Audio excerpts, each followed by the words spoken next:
For 8 years, my son kept telling me, "Dad, stay away from that woman. She's dangerous." He even built a 10-foot fence between our houses so I would never speak to her. I believed him. But through a small hole under the fence, I secretly gave her little boy wooden toys every week. Then, one rainy morning, I stood alone at her funeral. A lawyer handed me a sealed envelope. When I opened it, I realized the most dangerous person had never been my neighbor. It was my own son. "Welcome to Calm Family Revenge. I am grateful you are here. Drop a comment and tell me what city or country you are watching from. I want to know how far this reaches. And one thing worth noting, some details in this story have been shaped for storytelling purposes. But everything it teaches you, that part is yours to keep." The rain started before I even left the house. I stood at my kitchen window that Tuesday morning, watching the water streak down the glass in long, crooked lines, thinking that Savannah didn't usually get cold rain in March. Not the kind that soaks through a coat in 10 minutes and settles into your bones like a warning. I pulled on my good jacket anyway, the charcoal wool one Margaret had bought me 3 Christmases before she passed, and I drove to Bonaventure Cemetery alone. My name is Walter Grayson. I am 68 years old. I spent 31 years as a land surveyor for the county, and for the past 4 years since Margaret died, I have lived alone in the same house on Magnolia Lane where we raised our son Connor. I grow tomatoes in the summer.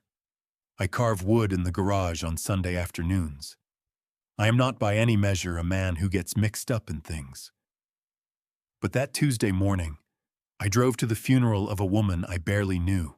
Her name was Natalie Brooks. She was 34 years old. The obituary in the Savannah Morning News had been 4 sentences, no photo survived by her son Noah, age 8. It ran on page 7, which told me everything about how the world had decided to measure her life.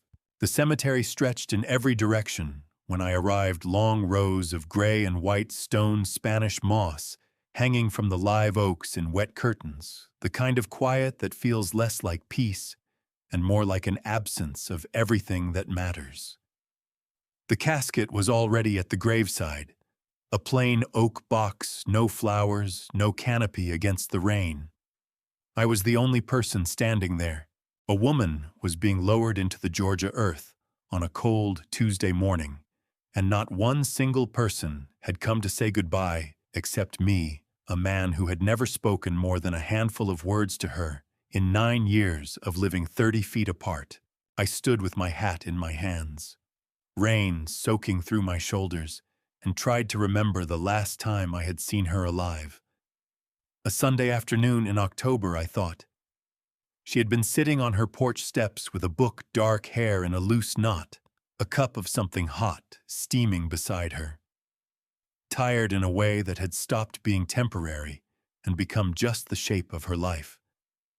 We had made brief eye contact through the gaps in the fence. Neither of us had waved. My son Connor had built that fence in the fall of 2016, the same week Natalie moved in.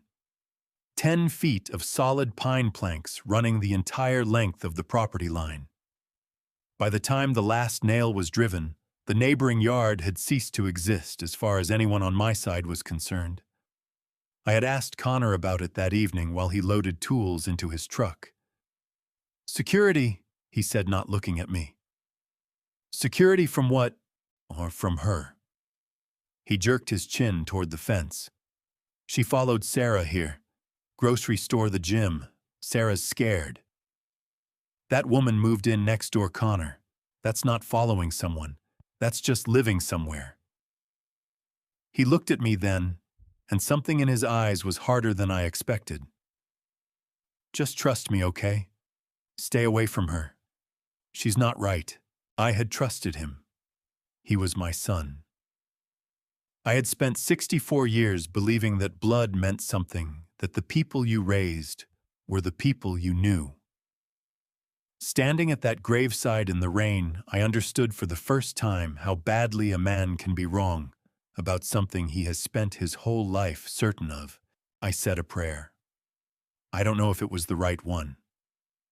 I held my hat against my chest and looked at the plain oak box and thought, you deserved better than this.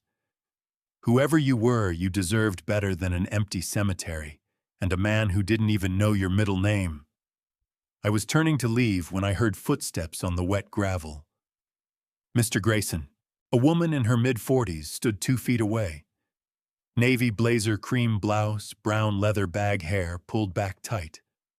Eyes the color of river water in winter gray-green, still measuring.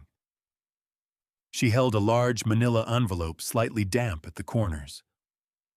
My name is Carol Simmons. I'm an attorney. Natalie Brooks retained my services 14 months ago. She left specific instructions that this envelope be delivered to you personally, and only after her death. I looked at my name, written across the front, in careful, even handwriting, the handwriting of someone who had thought about each letter before setting it down. Why me? I asked.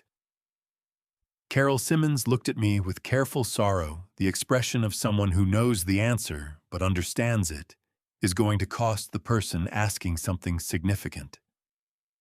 She said you would understand once you read it. I took the envelope. It was heavier than I expected. She talked about you toward the end, Carol said. She said you were the only one who was kind. She turned and walked away between the headstones, her heels quiet on the wet gravel, and within 30 seconds the gray morning had swallowed her completely. I stood alone at the grave of Natalie Brooks' rain drumming against the envelope, and I did not open it. Not in the car. Not on the 40-minute drive home past the squares and the fountains and the moss-draped live oaks. I set it on the kitchen table, put the kettle on, and stood at the window watching the rain come down harder. Whatever was in that envelope had waited 14 months for me. It could wait another hour while I figured out how to hold myself steady enough to read it. The kettle had gone cold by the time I finally sat down at the kitchen table. I don't know how long I stood at that window. Long enough for the rain to ease to a drizzle. Long enough for the light to shift from gray to the blue-black of a Georgia night with no stars. Long enough to understand that whatever was in that envelope was going to change something, and that once I read it, I could not unread it. I turned the lights off. Some instinct, the same one that makes you want to be very still when you hear something moving in the dark. I sat with just the stove light casting a thin yellow stripe across the linoleum, and I tore the envelope open. 3 things fell out.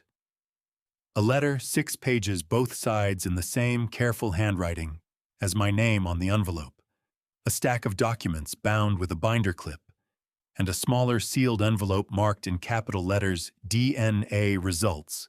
I set the smaller envelope aside and picked up the letter. Dear Walter, if you are reading this, I am gone. I am sorry you have to learn the truth this way, but there is no one else I trust, and I have run out of time. 10 years ago, I met your son, Connor Grayson. I was 24 working at a marketing firm on Drayton Street. He was 29, the kind of man who filled a room, easy smile, the kind of laugh that made you feel genuinely funny even when you weren't. I fell in love the way you fall into water when you're not watching. Fast and all at once, and suddenly and over your head. We were together 8 months. When I told him I was pregnant, he held my hand and said we'd figure it out. Then he left and didn't call. 2 weeks later, I saw him at the city market with a blonde woman I didn't know. 3 months after that, I read in the paper that Connor Grayson had married Diane Whitfield in a private ceremony at the mansion on Forsyth Park. I set the letter down. My chest had gone tight in a way that had nothing to do with my heart condition.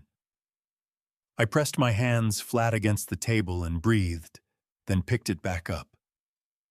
About 2 months after Noah was born, Connor appeared at my door on a Sunday night past 10 o'clock. He looked like he hadn't slept in days. He smelled like bourbon. He sat at my kitchen table and told me something he had never told another person. 1 month before I told him about the pregnancy, he had been driving home drunk on Forsyth Street around 11:30 at night. A man was walking on the shoulder reflective vest lunchbox heading home from a late shift. Connor said he didn't see him until it was too late. The man went over the hood.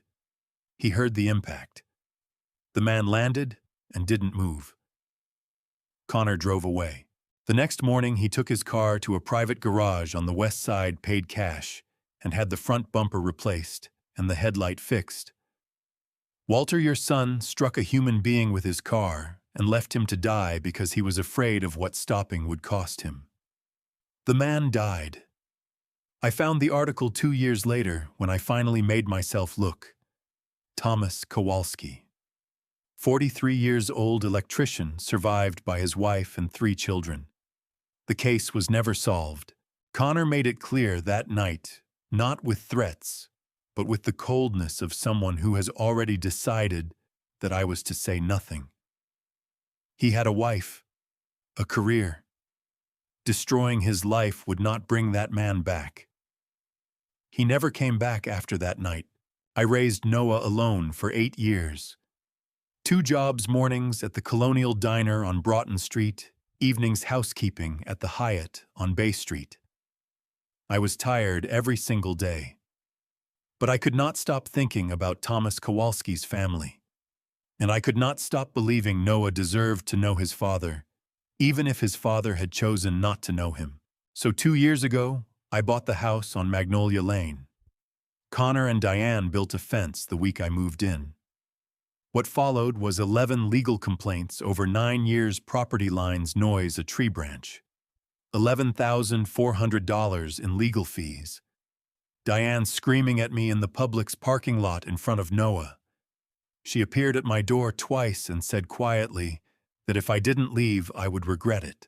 6 months ago, I saw someone crouching near my car in the dark. A woman with blonde hair near the front wheel well. I wrote it down. I was too scared to call the police. Walter, I think they are going to hurt me. I think when it happens, they will make it look like an accident. I have named you in my will as Noah's guardian because you are the only person who was ever kind to us without being asked. Noah is 8 years old. He has dark hair and brown eyes, and he loves to draw. He is your grandson. Please protect him. Please get justice for Thomas Kowalski's family. With what I hope is not the last of my courage, Natalie Brooks. I set the letter down, hands shaking, and pressed them flat against the table. I had raised Connor, taught him to ride a bike in our driveway, sat up with him through fevers, been proud of him at his graduation. I tore open the DNA envelope, Genopath Diagnostics Atlanta, court certified. Probability of grandpaternal relationship between Walter Grayson and minor child Noah Brooks, 99.97%. I had a grandson, 8 years old, living 30 feet from my kitchen window for 2 years, while I sat on my side of a 10-foot fence and never knew. I walked to the window. The rain had stopped. The fence stood dark and solid across the yard. On the other side, a small house sat empty. Somewhere in this city, a little boy with dark, curly hair was sleeping without his mother. I picked up the documents. A photographed police tape, a shape under a white tarp. The Savannah Morning News. Forsyth Street, hit and run, claims life of local electrician. September 14th, 2016. Beneath it, a garage receipt dated September 15th, 2016. Cash. Front bumper replacement, left headlight assembly. $1,340. I sat back down. I did not sleep that night. By the time the kitchen clock read 4 in the morning, I had gone through the entire stack of documents twice. 22 photographs, 14 printed articles and legal filings, 9 receipts, a thick sheaf of handwritten notes in Natalie's careful script, dates, times, incidents, exact words spoken. and at the bottom, wrapped in soft blue flannel, 22 small wooden animals, every single one I had ever given the boy through the fence. I lined them up on the kitchen table in the order I had made them. The little robin first carved on a Sunday morning in October of 2016, worn smooth from years of small hands. Then the rabbit, the turtle, the horse, the bear, the fox, the owl. A parade of creatures across the table in the gray pre-dawn light, each one a Sunday morning. Each one a conversation through a gap in a fence, each one a year of a little boy's life I had been present for, without fully understanding why it mattered as much as it did. Natalie had kept them all, every single one wrapped in flannel safe. I sat back and let myself remember. It had been a warm September afternoon when the moving truck pulled up, a Monday, I think, because I had been watching a Braves game with bad reception. A young woman climbed down from the cab, mid-20s, dark hair in a ponytail green t-shirt with a bleach stain on the shoulder. She moved with the efficiency of someone who had learned to do everything herself.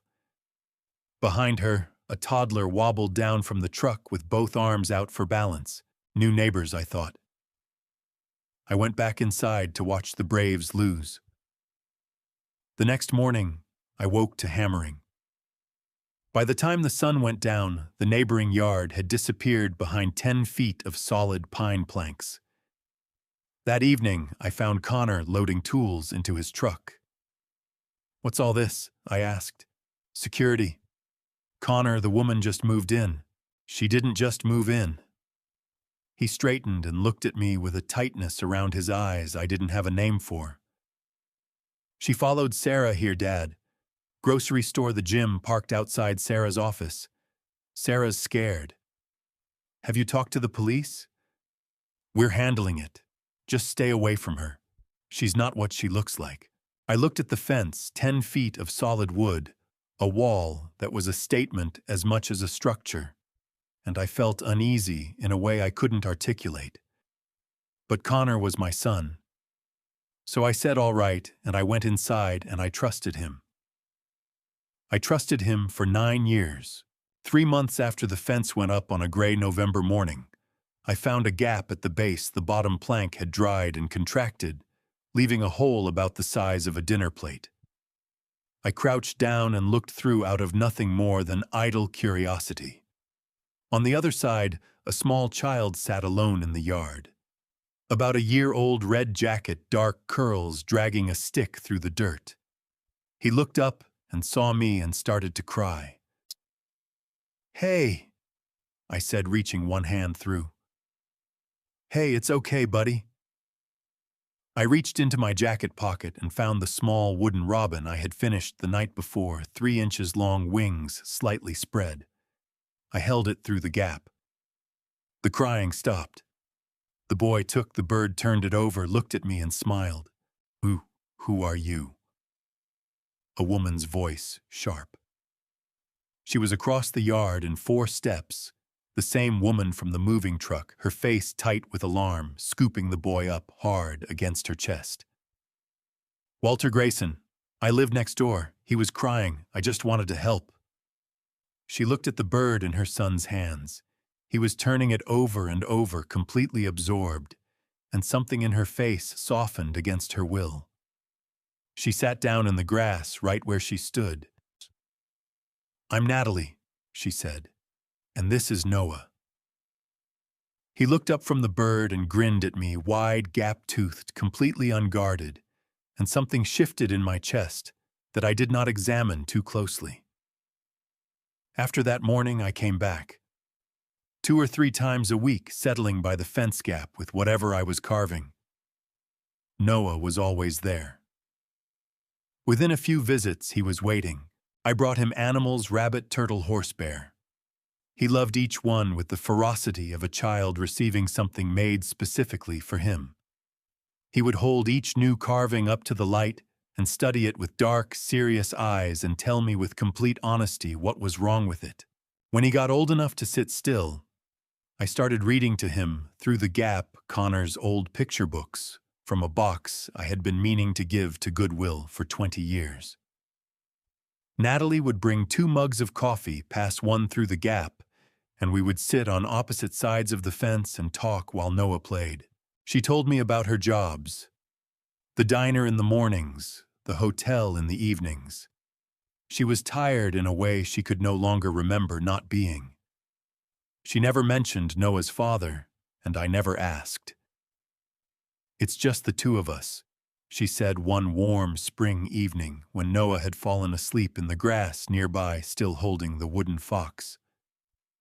"It's always been just the two of us." "He's a good boy, Natalie," I said. She looked at her son sleeping in the grass, and her face held something I had to look away from: love and exhaustion and fear and fierce protectiveness all at once. "I know," she said. "That's the only thing I'm sure of." When Noah was 4, I started teaching him to carve. How to hold the pine, how to find the grain, how to make the first cut toward the shape hiding inside. He made a duck at 5 lopsided bill, 2 wide, 1 wing higher, and held it up through the gap and said, "Grandpa, I made a duck," without any awareness that he had called me Grandpa. I looked at that duck for a long moment before I trusted my voice. "It's a perfect duck, buddy," I said. "It really is." 6 months before Natalie died, she asked me something. Tuesday evening, the light still golden, Noah already inside. We were sitting on our respective sides of the fence, her coffee long cold. "Walter, if something happened to me, if I wasn't here anymore, would you look after Noah?" I set my coffee down. "What do you mean if something happened, Connor and Diane? They're hiding something serious, and I've been feeling like they're running out of patience with me. Are you telling me you think you're in danger?" "Maybe I'm wrong." She let out a long breath. "Maybe I'm just tired and scared. Forget I said it. I'm sorry." "I'm not going to forget you said it." She looked at me through the gap, and her eyes were the steadiest, saddest thing I had seen in a long time. "Just remember, okay, if something happens, remember that I asked." I told her I would remember. I should have done more than remember. Now I sat at 4 in the morning with 22 wooden animals in front of me, and I understood. She had known for months. She had spent those months gathering every piece of evidence she could and sealing it in an envelope with my name on it, because she had decided that a 68-year-old retired surveyor who read picture books through a fence gap was the most trustworthy person she knew. I picked up the telephone. There was a call I needed to make before the sun came up. The sun was barely up when Connor's car pulled into the driveway. I had made coffee I did not drink and stood at the kitchen window watching the street go from black to gray to the pale, flat gold of early morning. And when his silver Lexus turned off Magnolia Lane at 7:45, I felt something settle in my chest. Not calm exactly, but the particular stillness that comes when you have been dreading something for so long that its arrival is almost a relief. I had spent the hours between 4 and 7 going through Natalie's documents a third time. Not looking for new information, I had absorbed everything there was to absorb, but organizing. Making sure I understood what I was holding before I used it. The DNA results. The garage receipt from September 15th, 2016. The photographs of the accident scene from the newspaper. The pages from Natalie's notebook, her handwriting small and precise, date after date after date. Connor knocked twice and let himself in with his key the way he had always done. He looked, I noticed immediately, like a man who had come prepared. He was dressed as though for a casual Sunday, dark khaki slacks, a pale green polo shirt with a small logo on the chest, his hair combed neatly. He carried a travel mug of coffee in one hand, and the expression on his face was the carefully arranged one of a person who has decided in advance that whatever this conversation is about, it is not serious. "Dad." He leaned in and hugged me the way he always did, one arm brief pat on the shoulder. You sounded strange on the phone. What's going on? I stepped back. I did not hug him back. His eyes moved around the kitchen and found the documents spread across the table. His expression did not change, but something shifted behind it, a slight tightening around the jaw, a fraction of a second, where the casual ease flickered. Sit down, Connor. I'm fine standing. He took a sip of his coffee. What is all that? I went to Natalie Brooks's funeral yesterday. The travel mug stopped halfway back to his mouth. Then he lowered it slowly and looked at me with an expression I had never seen on his face before. A cold flat looked like a shutter coming down over a window. I told you to stay away from her, he said. She's dead, Connor. She can't hear me staying away from her. Good. The word came out quiet and certain, with no hesitation at all, and it hit me somewhere in the sternum like a small cold stone. Then it's over. Whatever she was telling people, whatever stories she was spinning, it dies with her. I looked at my son. You're relieved she's dead. I'm relieved that Sarah and I don't have to keep looking over our shoulders. He set his travel mug down on the counter and crossed his arms. Dad, you don't know what that woman put us through. 8 years of harassment. Legal actions showing up at our events, the things she said about me to people I work with. You only ever saw one side of it because you wouldn't listen to us. I listened to you, I said. That was the problem. He frowned. What does that mean? I picked up the DNA results from the table and held them out toward him. He did not reach for them. His eyes dropped to the paper and then came back up to my face. What is that? He said. Take it and read it. He reached out and snatched the paper from my hand with a quickness that told me his composure was more effortful than it looked. His eyes moved across the page. I watched the color leave his face in a slow, even drain, the way water leaves a bathtub gradually, and then all at once. He stood there holding the paper for a long moment without speaking. Then he crumpled it in his fist. Where did you get this? His voice was very controlled. Natalie left it for me, along with a letter. 6 pages. A letter. He looked up. What did it say? That you're Noah's father. That you abandoned him when he was born. That you married Diane 2 weeks after Natalie told you she was pregnant. I paused. And that in September of 2016, you drove drunk on Forsyth Street and hit a man and left him on the road to die. The silence in the kitchen was absolute.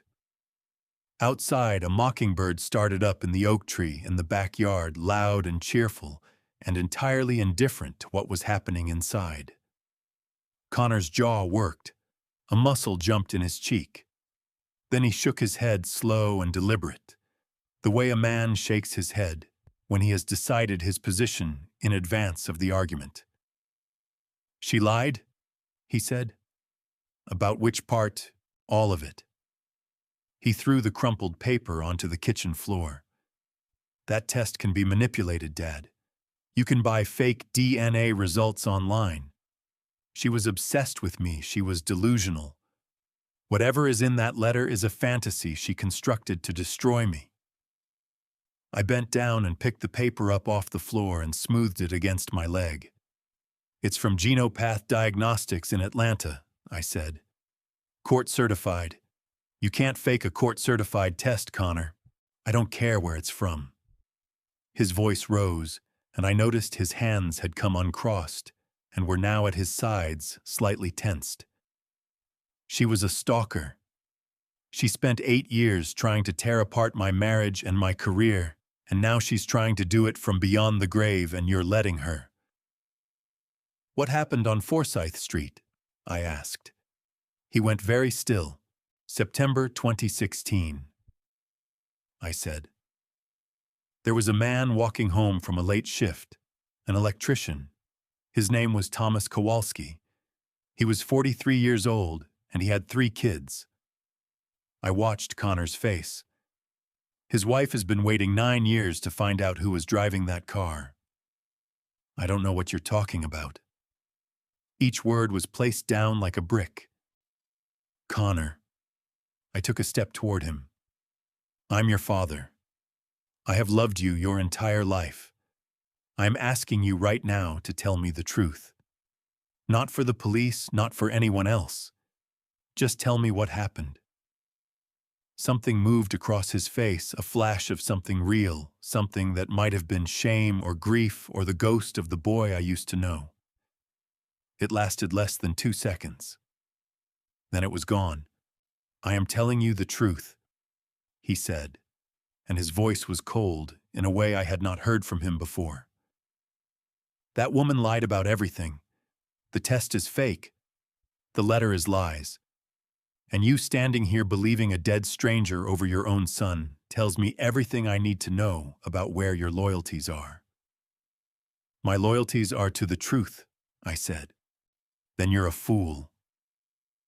He moved toward the door, and there was something in the set of his shoulders, a rigid forward momentum, that told me this was not anger, or not only anger. It was calculation. He was moving away before I could say anything he couldn't come back from. What about Noah? I said. He stopped.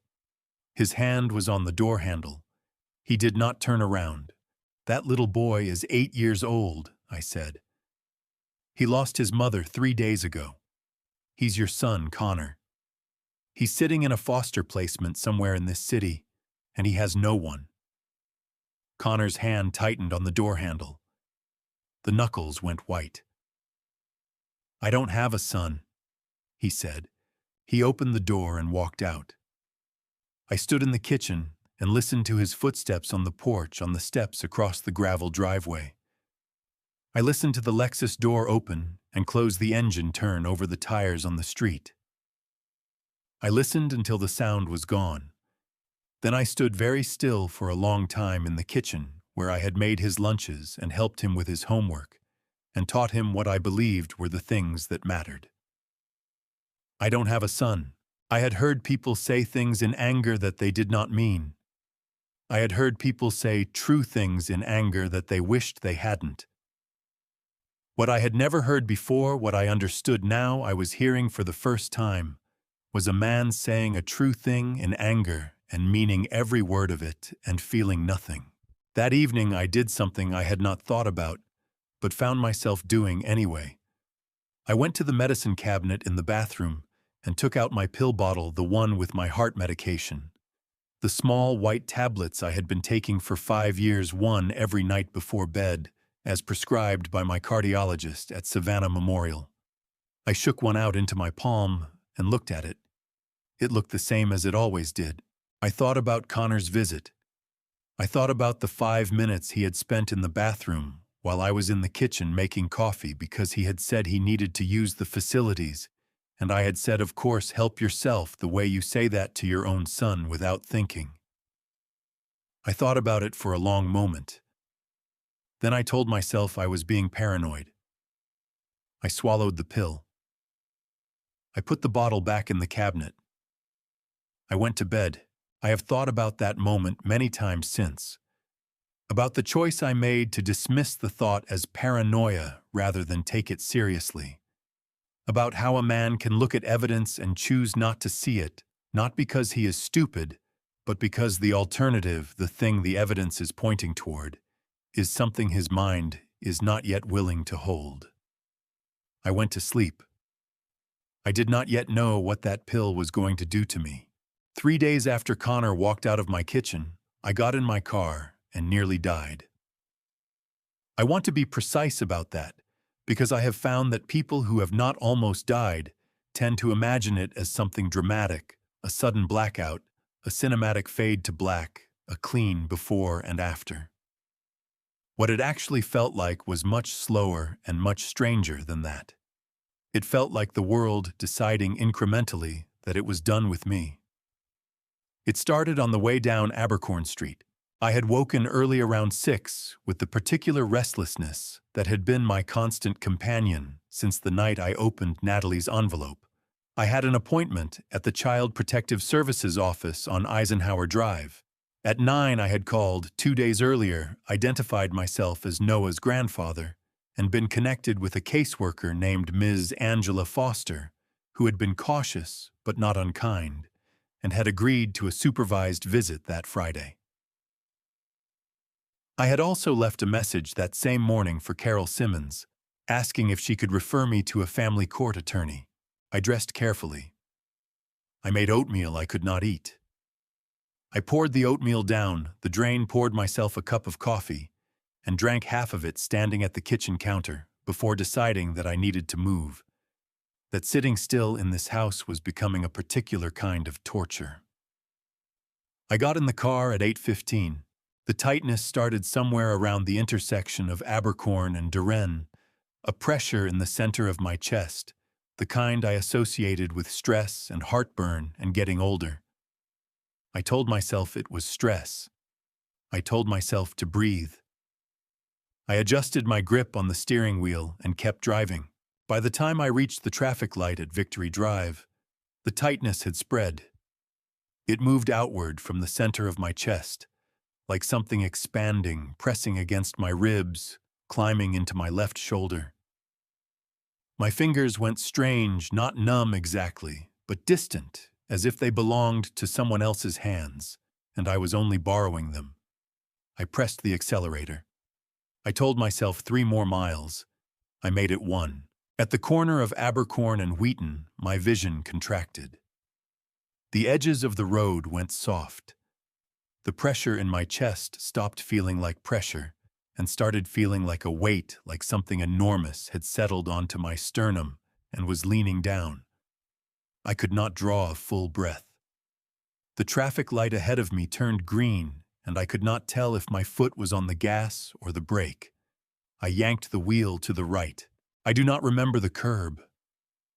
I remember the sound of the tires, and I remember thinking with great clarity, this is what it feels like. And then I remember nothing until the fluorescent lights of Savannah Memorial Hospital were directly above me, and a woman in blue scrubs was leaning over my face, saying, "Mr. Grayson, sir, can you hear me? Squeeze my hand if you can hear me." I squeezed her hand. Her name was Dr. Christine Hayes. She was in her early 40s, brown hair pulled back in a practical ponytail, with the composed and unhurried manner of someone who had delivered difficult news enough times that she had learned to make it feel like a conversation rather than a verdict. She sat down beside my bed, pulled her chair close, and told me what the blood panel had found. "Your heart medication," she said. "The tablets you've been taking, they're not the correct dosage. Whoever filled your prescription bottle filled it with double-strength tablets. At 1 tablet per night over 3 days, you received 4 times your normal prescribed dose." She paused to let that settle. "Your heart was working against a level of medication that was essentially telling it to slow down to the point of stopping. If the gentleman who called 911 had been 3 minutes later..." She stopped. "You're stable now. But I want to be very clear with you about how close this was." I looked at the ceiling. The tiles were white with gray speckles, the same kind they use in every hospital in America, the kind specifically designed to give you nothing useful to look at. "Someone replaced my medication," I said. "That's what the evidence suggests, yes." "When you say replaced, the tablets in your bottle are a different formulation than what your cardiologist prescribed. Same drug, double the milligram count. They look identical to the naked eye." She folded her hands in her lap. "Mr. Grayson, I've already contacted the hospital administrator. This is being reported to law enforcement. A detective should be here within the hour. I thought about Connor in my bathroom." 5 minutes. He had said he needed to use the facilities. I had been in the kitchen. 5 minutes was enough time to open a medicine cabinet, find a pill bottle, swap the contents, and close it again. I did not want to believe it. I want to be honest about that.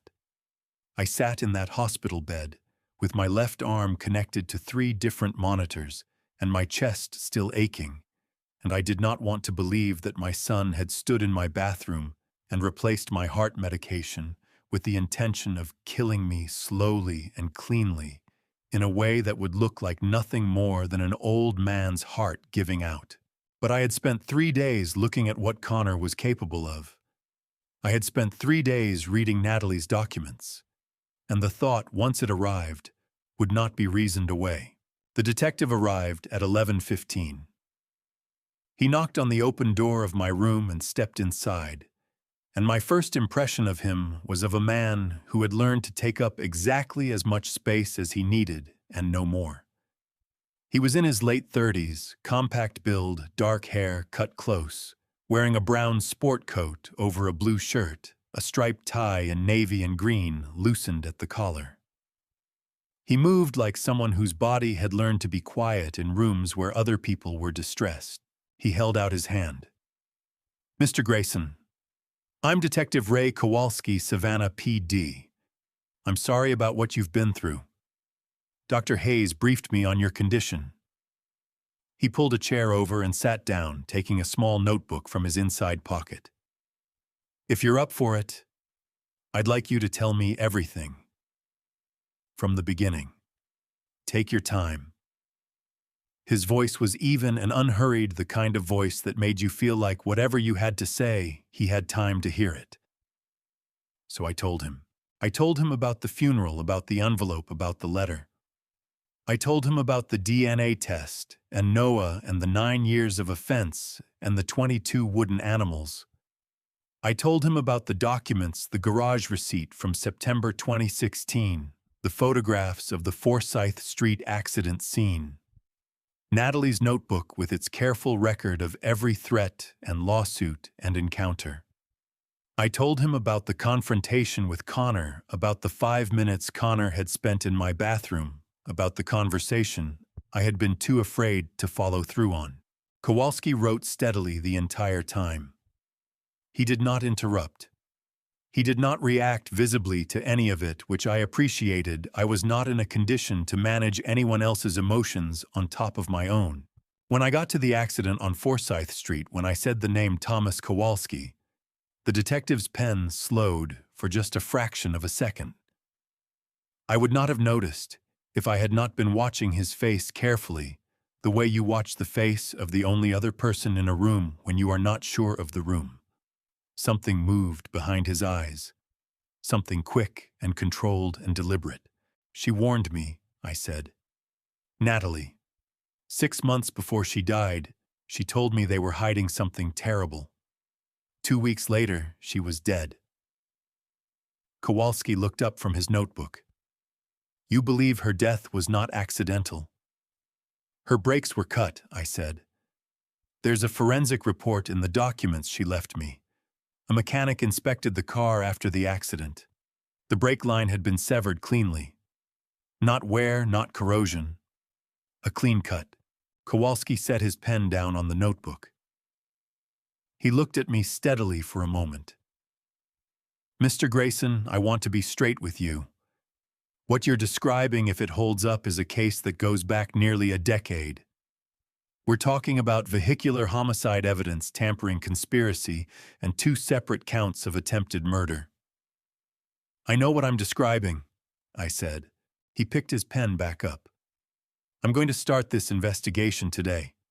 I'll apply for a search warrant for your son's property. I'll pull the security footage from your neighborhood and the street around the hotel where you've been staying.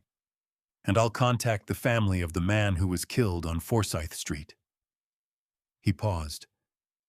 "You should not go back to your house. I'll arrange for you to stay somewhere safe once you're discharged." "All right," I said. He stood gathering his notebook and tucking his pen away. He crossed to the door, then stopped with one hand on the frame and turned back. "The accident on Forsyth Street," he said. His voice had not changed in volume or cadence, but something in it was different. A precision, a carefulness. "The victim. You said his name was Thomas Kowalski. Well, that's what Natalie's documents say, I told him. The newspaper article she included. Thomas Kowalski, electrician, 43 years old, survived by his wife and 3 children. Kowalski stood in the doorway for exactly 2 seconds. Then he said, "I'll be in touch, Mr. Grayson. Don't go home." And he walked out. I stared at the empty doorway. Thomas Kowalski. Ray Kowalski. I lay back against the hospital pillow and looked at the speckled ceiling tiles and thought about that for a long time. My phone buzzed on the bedside table. A text from a number I did not recognize. I picked it up. "Walter, this is Sarah. I heard you're in the hospital. David is very concerned. Whatever that woman told you, she was lying. Come home and we can talk about this like a family." I looked at the message for a long moment. Then I put the phone down without responding. Outside the window, Savannah went about its Tuesday morning traffic on the streets below, a food delivery truck. Double-parked pigeons on the hospital roof, the Spanish moss in the live oaks across the street, moving in the warm air. The world entirely unchanged. I had a grandson I had never properly met, a detective with the same last name as the man my son had killed. And someone had put the wrong pills in my medicine cabinet. I closed my eyes and tried to figure out which of those 3 things to think about first. Kowalski put me up at the River's Edge Inn on Hutchinson Island, a small, clean place across the Savannah River from downtown that didn't ask questions about why a guest had checked in with no luggage and a hospital discharge bracelet still on his wrist. I stood at the window that first evening, watching the river go from bronze to gray to black, thinking about Noah sleeping somewhere in this city with his rabbit and his backpack and whatever supply of courage an 8-year-old could manufacture after losing his mother. I got out my carving tools. I had kept a block of white pine in my jacket pocket for 30 years, a habit from job sites, something to do with my hands. I worked for 2 hours at the desk by the window. When I finished, I had a robin wings, folded head, slightly tilted, the alert posture of a bird, listening for something underground. I carved 5 words along the base for my grandson with love. I set it on the nightstand and turned off the light. Kowalski had called Ms. Foster while I was still in the hospital and explained the circumstances. She had rescheduled the visit without any difficulty.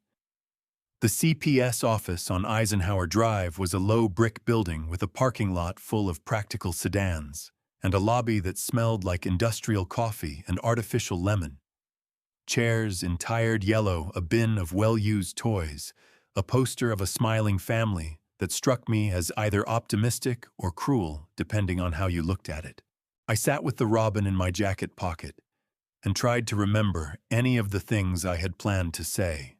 Ms. Angela Foster, gray cardigan, reading glasses pushed up on her head, the brisk capability of someone who had been solving complicated human problems for decades, came out first, and introduced Dr. Susan Hartley, mid-30s, soft brown eyes, a calm that felt genuine. "Noah's been through a great deal," Dr. Hartley said. "Today is just an introduction. Nothing formal. If he seems distressed at any point, I'll call a pause." They disappeared down the hallway. I stood facing the empty doorway with my heart doing something irregular that had nothing to do with my medication, and then he appeared. He stood in the doorway, the way Natalie used to stand. One hand braced against the frame, body slightly turned, ready to retreat. Small for 8, dark-haired, with Natalie's deep brown eyes, and the gravity of a child who had learned early that the world required caution. He clutched a stuffed rabbit so thoroughly loved that one ear was significantly longer than the other. I crouched down to his level. "Hi. I'm your grandfather." He studied me carefully. Then, in a voice lower than I expected, "Are you the man who gave me the wooden birds?" My throat closed. "Yes," I said. "That was me." I held out the robin. He took it with both hands, turned it slowly, ran his thumb along the carved feathers, found the words on the base, and moved his lips, reading them. Then he started to cry quietly, the way people cry when a safe person finally makes holding it in unnecessary. "Mama said you were the only one who really cared," he whispered.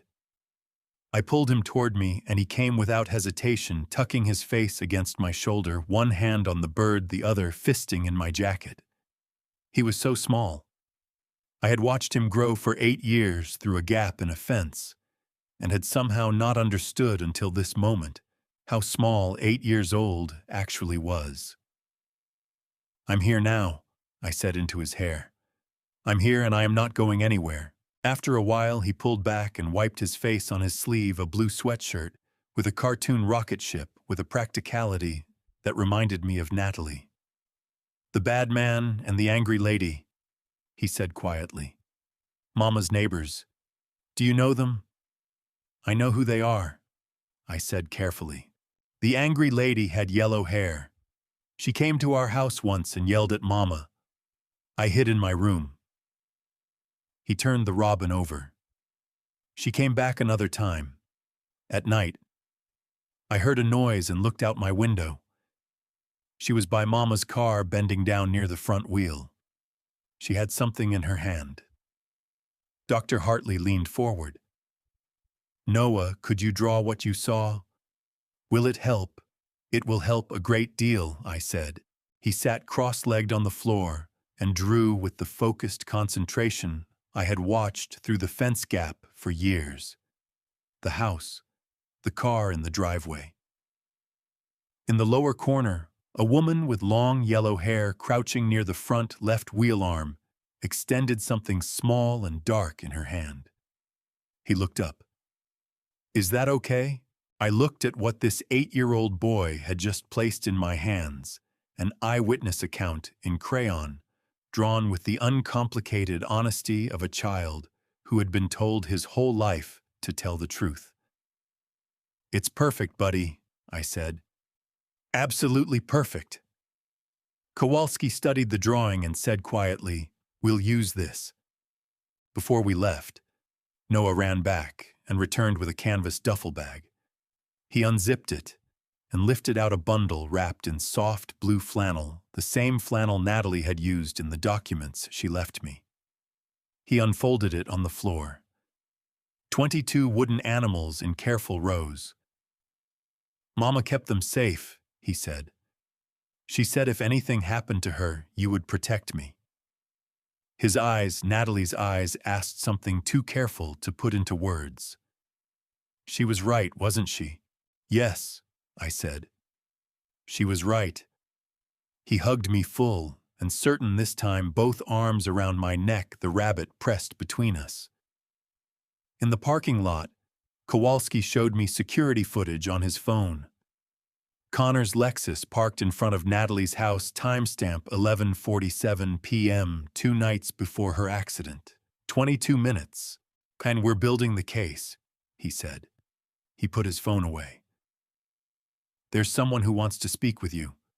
The wife of the man killed on Forsyth Street. Her name is Linda Paulson." He paused. "She's been waiting a very long time for someone to listen. And she's ready." The Savannah Police Department's Criminal Investigations Division occupied the 3rd floor of a building on Habersham Street that smelled permanently of burned coffee and old paper, the way all police buildings do, regardless of how recently they were renovated. Kowalski met me in the lobby and walked me up himself. He did not put me in an interview room. He took me to a small conference room at the end of a corridor, rectangular table, 4 chairs, a whiteboard, with old marker stains, a window looking out over a parking deck. He closed the door. "Sit down, Mr. Grayson," he said in a way that told me this was not going to be a routine briefing. He opened a manila folder and laid out what they had found piece by piece. Diane's laptop. Search history pulled and time-stamped across 3 weeks. How to cut hydraulic brake lines on a sedan, undetectable cardiac medications For elderly patients, accidental death statutes in Georgia, life insurance payout, timelines countries without U.S. extradition treaties. The earliest search dated 8 days before Natalie's accident. The most recent dated 2 days before my medication was switched. All from the same device, all IP addressed to the house on Magnolia Lane. A bank receipt. March 14th, 2 days after Natalie died.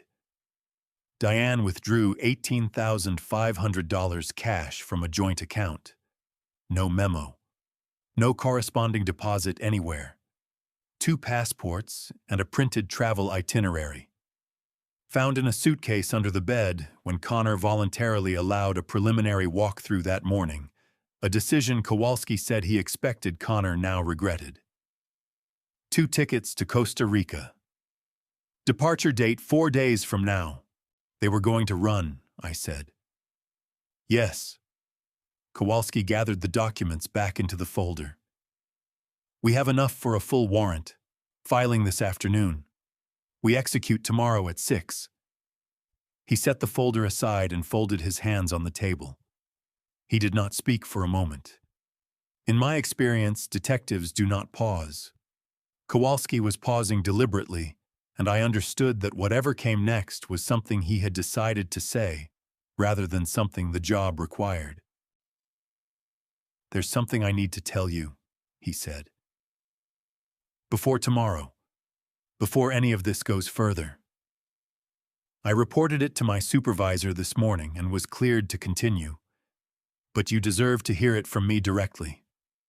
He reached into his jacket pocket and set a photograph on the table, wallet-sized edges soft from handling.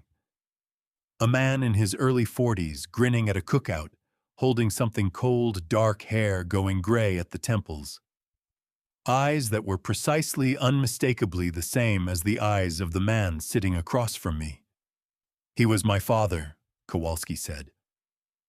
I looked at the photograph. I looked at Kowalski. I was 19 years old when he was killed, Kowalski said. His voice was level and rehearsed in the way of someone who has said a thing enough times to deliver it without breaking. Sophomore at Georgia Southern. My mother called at 11:30 at night. I drove home from Statesboro in under an hour. He paused. I enrolled in the Savannah Police Academy the following January. I told myself it was because I wanted to help people, and that was partly true. The larger truth is that I joined this force to find the driver of that car. I've worked this case on my own time for 9 years. I had a name I suspected, but never enough for a warrant until you walked into that hospital room and started talking about Forsyth Street. The conference room was very quiet. Does this compromise the case? I asked. My supervisor reviewed it this morning. The conflict of interest was disclosed and assessed. I can continue because the evidence is independently sourced: your testimony, the DNA test, Natalie's documents, the garage receipt, the security footage, the medication tampering. None of it depends on my personal history. He picked up the photograph and put it back in his pocket. The defense will argue personal motivation. The prosecutor will argue it made me more thorough, not less. And what do you say? I asked. I say both things can be true. I looked at the table. I'm sorry, I said. I'm sorry about your father. I'm sorry it took this long. Something moved across his face, brief, controlled, quickly put away. Thank you, he said, the way people say things they have waited a long time to hear and are not yet sure what to do with. He stood and picked up the folder. Stay at the hotel tonight. Don't drive anywhere. Don't contact Connor or Diane. He moved to the door, then stopped with one hand on the frame, the same pause he had made at the hospital. A habit of a man who always had one more thing. My father used to carve wood, he said without turning around. Decoys mostly. Ducks, geese, he was good at it. A beat. I thought you should know that. He walked out. I sat alone for a while, looking at the whiteboard and the slice of blue sky above the parking deck, Thinking about Thomas Kowalski walking 6 blocks home on a September night with a lunchbox, and his son driving 90 miles in the dark to a hospital where it was already too late. I drove back to the River's Edge Inn. I sat on the edge of the bed. I put my phone face down on the nightstand, turned off the lamp, and lay down in the dark. Tomorrow at 6, everything was going to change. I lay there listening to the Savannah River outside the window, and I thought about a 19-year-old boy driving 90 miles in the dark to say goodbye to his father, and I decided that whatever courage I needed to find by morning, I could probably manage it. I gave up on sleep at 5 in the morning. I had been lying on top of the covers since midnight, still dressed, watching the ceiling change color as the river traffic moved outside. I had thought about Thomas Kowalski and his son driving 90 miles in the dark. About Noah sleeping somewhere in this city with his rabbit and his 22 wooden animals. About Connor and the particular silence that falls inside a person when they understand that someone they raised is capable of something they cannot fully comprehend. At 5:15, I got up, put on my jacket, and decided to drive. Kowalski had said, "Don't contact Connor or Diane." He hadn't said anything about driving to a bakery at 5 in the morning, and I decided that distinction was close enough. There is a bakery on Bull Street called the Back in the Day Bakery that opens at 6:30 and makes the kind of biscuits Margaret used to say were the only legitimate reason to live in the American South. I thought, if I drove slowly enough through the pre-dawn streets, I might arrive just as it opened and be for 45 minutes, a man with no particular problems. I crossed the Talmadge Bridge and came down into the city as the sky shifted from black to the deep blue that comes just before dawn in Georgia, the color of something about to change. The streets were nearly empty. A garbage truck on Gaston Street. A man walking a dog. 2 college students weaving home on bicycles with the concentration of people who knew they were pushing their luck. I drove for 10 minutes. Then I reached Forsyth Park. The park anchors 2 full city blocks in the heart of Savannah, its southern end dropping on a long, sloping grade down to Drayton Street. I had driven this stretch hundreds of times. I pressed the brake pedal at the top of the grade the way I always did. The pedal went to the floor, not gradually, not with the soft resistance of worn pads or low fluid. In one complete movement, as if the connection between the pedal and the brakes had simply ceased to exist. I pumped it hard. Nothing. Pumped again. The floor. I pulled the emergency brake lever. It came up loose in my hand, no tension. No catch a lever moving freely in a mechanism that had been severed. I understood with the clarity that bypasses thought entirely this was not a malfunction. Someone had done this deliberately. 40 miles per hour. Drayton Street coming up fast, red light cross traffic, a delivery truck entering the intersection from the left.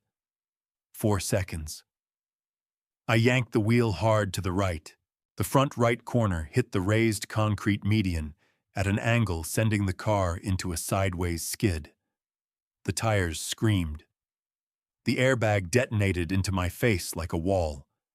The car tilted, went sideways, went upside down, and there was the prolonged sound of metal meeting pavement, and then nothing.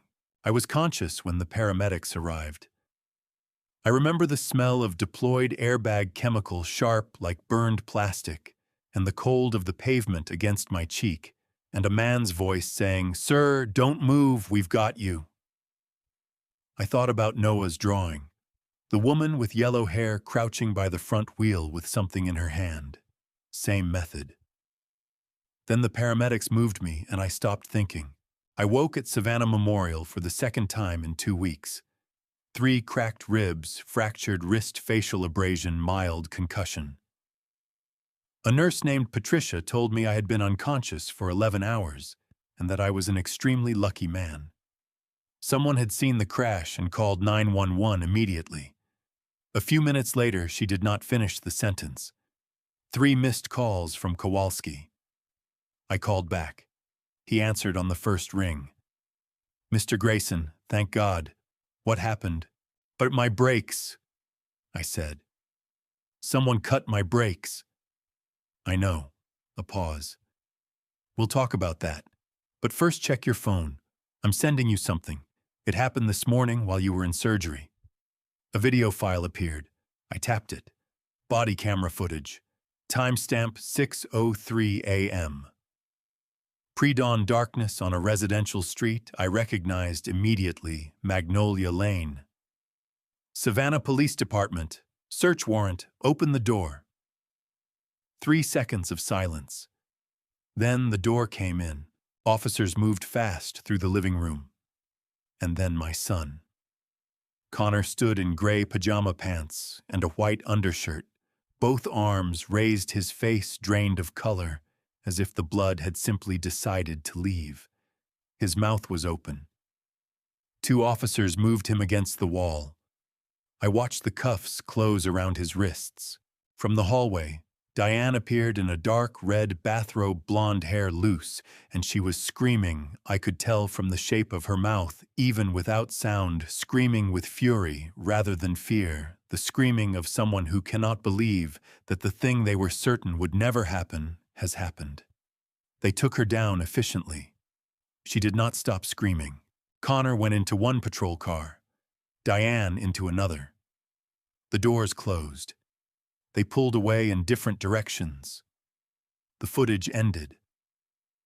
I stared at the black screen, my son in handcuffs, my daughter-in-law on the floor, the house on Magnolia Lane with its lights on and its door hanging open in the early morning dark. Kowalski's voice returned. We executed the warrant at 6. We seized computers, phones, financial records. A pause. There's something else. Something we found in Diane's car. I need to show it to you in person. I'm coming to the hospital. I set the phone down and looked at the ceiling tile above my bed. I thought about a woman with yellow hair crouching in a hotel parking lot in the dark, taking less than 10 minutes to do something that had nearly ended my life. Same method, I thought. She had done this before. Before I show you what Detective Kowalski pulled out of that evidence bag, something that finally explained why Diane hated that little boy, with a coldness that went far beyond self-interest, comment, justice, so I know you are still here with me. What he laid on that table I was not prepared for. A gentle note. Portions of what follows include dramatized details for narrative purposes. If this is not the kind of story you want to hear now, is a good time to find something that suits you better. Kowalski arrived at 2 in the afternoon with a large evidence bag and the expression of a man who had not slept and had no plans to start. He pulled a chair to my bed and looked at me with the directness of someone who had bypassed any consideration of how I was feeling. How are the ribs? They remind me they exist every time I breathe, I said. Good enough. He opened the bag. Some of what I'm about to show you you'll expect. Some of it you won't. He laid the items out one by one. First, a compact professional brake line cutting kit in a black nylon case, cutters nested in molded foam. Found in the trunk of Diane's car under the spare tire wrapped in a shop rag.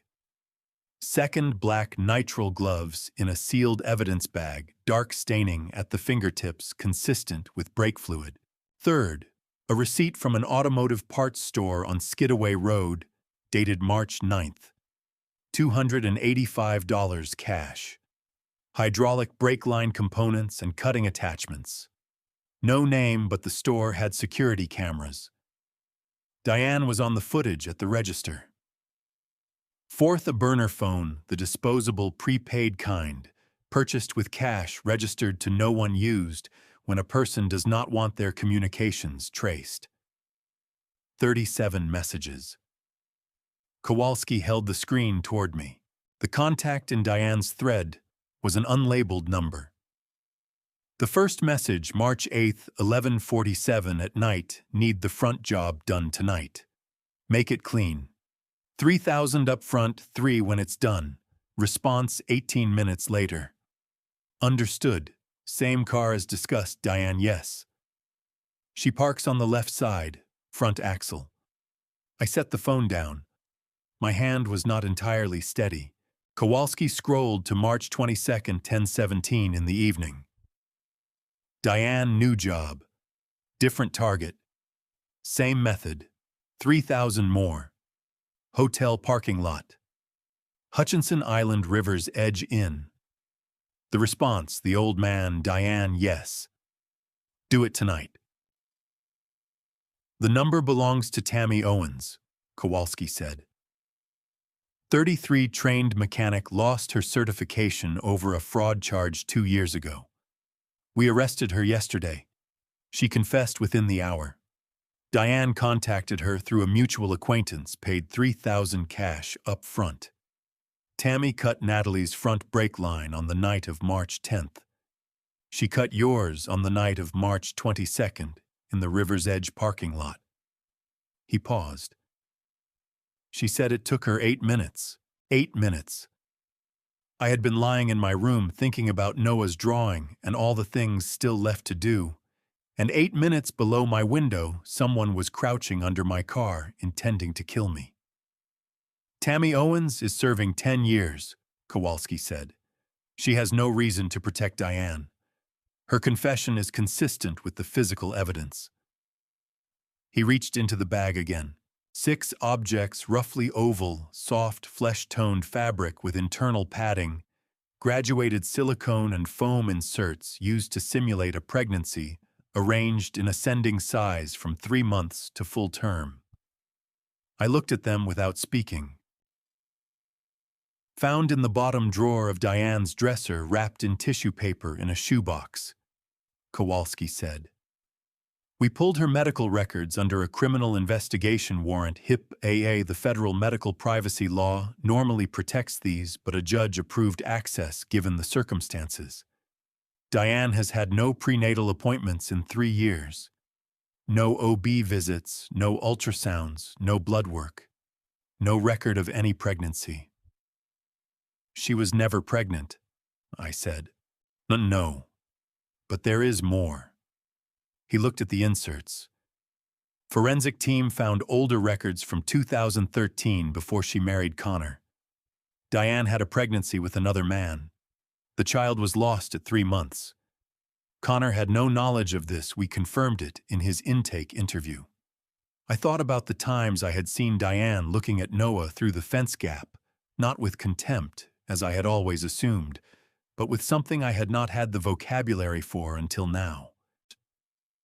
She hated Noah because he was alive, I said. That is our working theory, Kowalski said carefully. The fake pregnancy served 2 purposes: creating a picture of a stable family, to make Natalie look like a woman harassing a pregnant woman, and something deeper that the psychological assessment will need to formalize.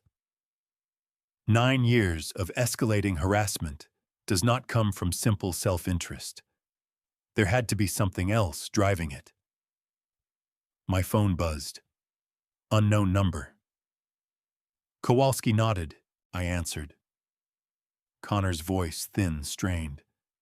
Dad, I need you to listen to me. I didn't know what she was doing. The breaks, your medication, none of it. This is all Diane. I made mistakes. I know that I know what I did in 2016, but I am not a killer. I looked at the evidence bag, the cutting kit, the gloves, the 37 messages, the 6 inserts in their tissue paper. What happened on Forsyth Street is not something you did in the heat of the moment, I said.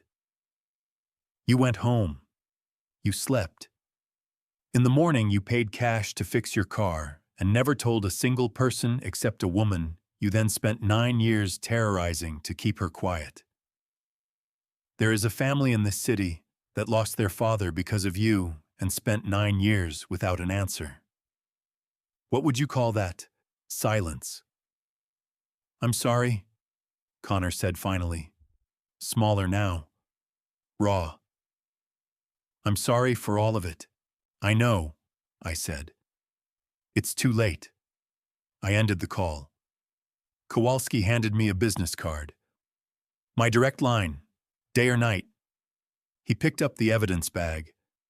There is one more person you need to meet. Linda Paulson, the wife of Thomas Kowalski. He said his father's name the way people say things that have been repeated until the sound has been worn smooth. She has 3 children who deserve to know someone is finally answering for what happened. I think you are the one who should tell them. I looked at the window, the parking deck, the strip of blue Georgia sky above it. The same sky for 9 years while all of this was happening and I had known nothing. Set it up, I said. I'll be there. The doctor discharged me 3 days later with a wrist brace and instructions to avoid strenuous activity written by someone who had clearly never had a grandson in foster care and a son in a holding cell simultaneously. Kowalski arranged the meeting at Savannah Grounds on River Street, a narrow place built into old cotton warehouse brick windows looking directly over the river. Public enough to feel neutral. Private enough for a conversation that had waited 9 years. I arrived 20 minutes early. I ordered black coffee and did not drink it. I watched the tugboats on the Savannah River and thought about what to say to a woman whose husband I could not bring back. Linda Paulson walked in, and I recognized her immediately. Early 50s dark hair shot through with gray navy scrubs under a worn canvas jacket. She moved with the deliberateness of someone who had learned to conserve their energy. She stopped inside the door, scanned the room, and found me. She did not smile. She put out her hand. Her grip was firm and dry and entirely steady. Detective Kowalski said you have information about the person who hit my husband, she said. I want to hear it from you directly. The man who hit your husband on Forsyth Street was my son, I said. Connor Grayson, 29 years old. He had been drinking. He drove away because he was afraid of what stopping would cost him. Linda did not move. Her hands did not tighten on the table. She held my gaze with the steadiness of someone who had been preparing for this moment for a long time. Say his name again, she said. Connor Grayson. She repeated it under her breath, the way a person says a name they have been unable to say for 9 years because it didn't exist yet. Then she looked back at me. Tell me everything, I told her. Natalie's letter. Connor appearing drunk at her apartment. The garage receipt dated the morning after cash payment bumper replaced headlight fixed. I set the copies on the table. She read them where they lay without picking them up. When I finished, she looked at the river for a moment. Chiquito, Thomas was 43, she said. An electrician. He'd worked late and walked home because he always did, said it was good for his back. 6 blocks. He'd walked that route 50 times. She paused. The police found him at 12:40. He had been there for approximately an hour before someone called it in. I thought about that hour. Why they searched for weeks. She continued. The one camera on that block had been broken for 3 months. The detective called me every few months for 2 years. Then the calls stopped. Her voice hardened. I knew someone out there knew. I knew someone was going to work and sitting down to dinner while Thomas was gone because of them.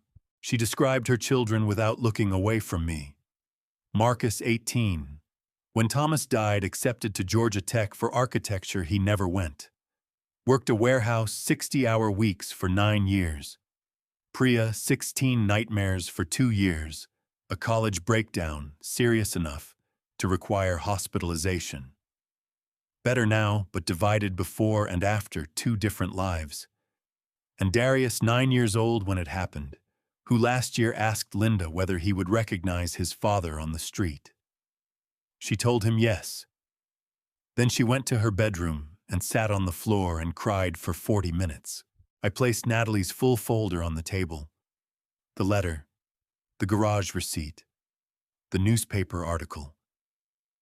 Linda read all 6 pages slowly. When she finished, she picked up the receipt and held it. He told her, she said. Not accusation, not surprise. Just the flat, exhausted recognition of something confirmed. One person in 9 years, and she spent the rest of her short life trying to figure out what to do with it. She was scared, I said. She had a son. She ran out of time, but she made sure the truth survived her. Linda set the receipt down. Her eyes were wet, but her face was still. Your son took my husband. He let us spend 9 years without an answer while he built a life with a 10-foot fence. Her jaw set. I want to testify. I want to stand in that courtroom and say Thomas's name. She made 3 calls, 1 to each of her children. I heard fragments: the name Grayson, an arrest, a trial date. When she set the phone down, her face had resolved into something that had been carrying its weight for a long time and had finally found where to put it. All 3 of them want to testify, she said. She reached across and set her hand over mine, firm, the same steadiness as the handshake. You are not him. What you are doing right now, testifying against your own child, is the hardest thing a parent can do. And it matters.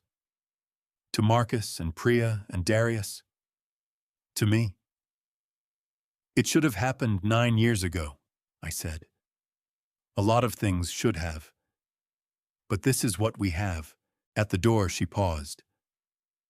After the trial, bring your grandson to meet us. Thomas would have liked a boy who carves wooden birds.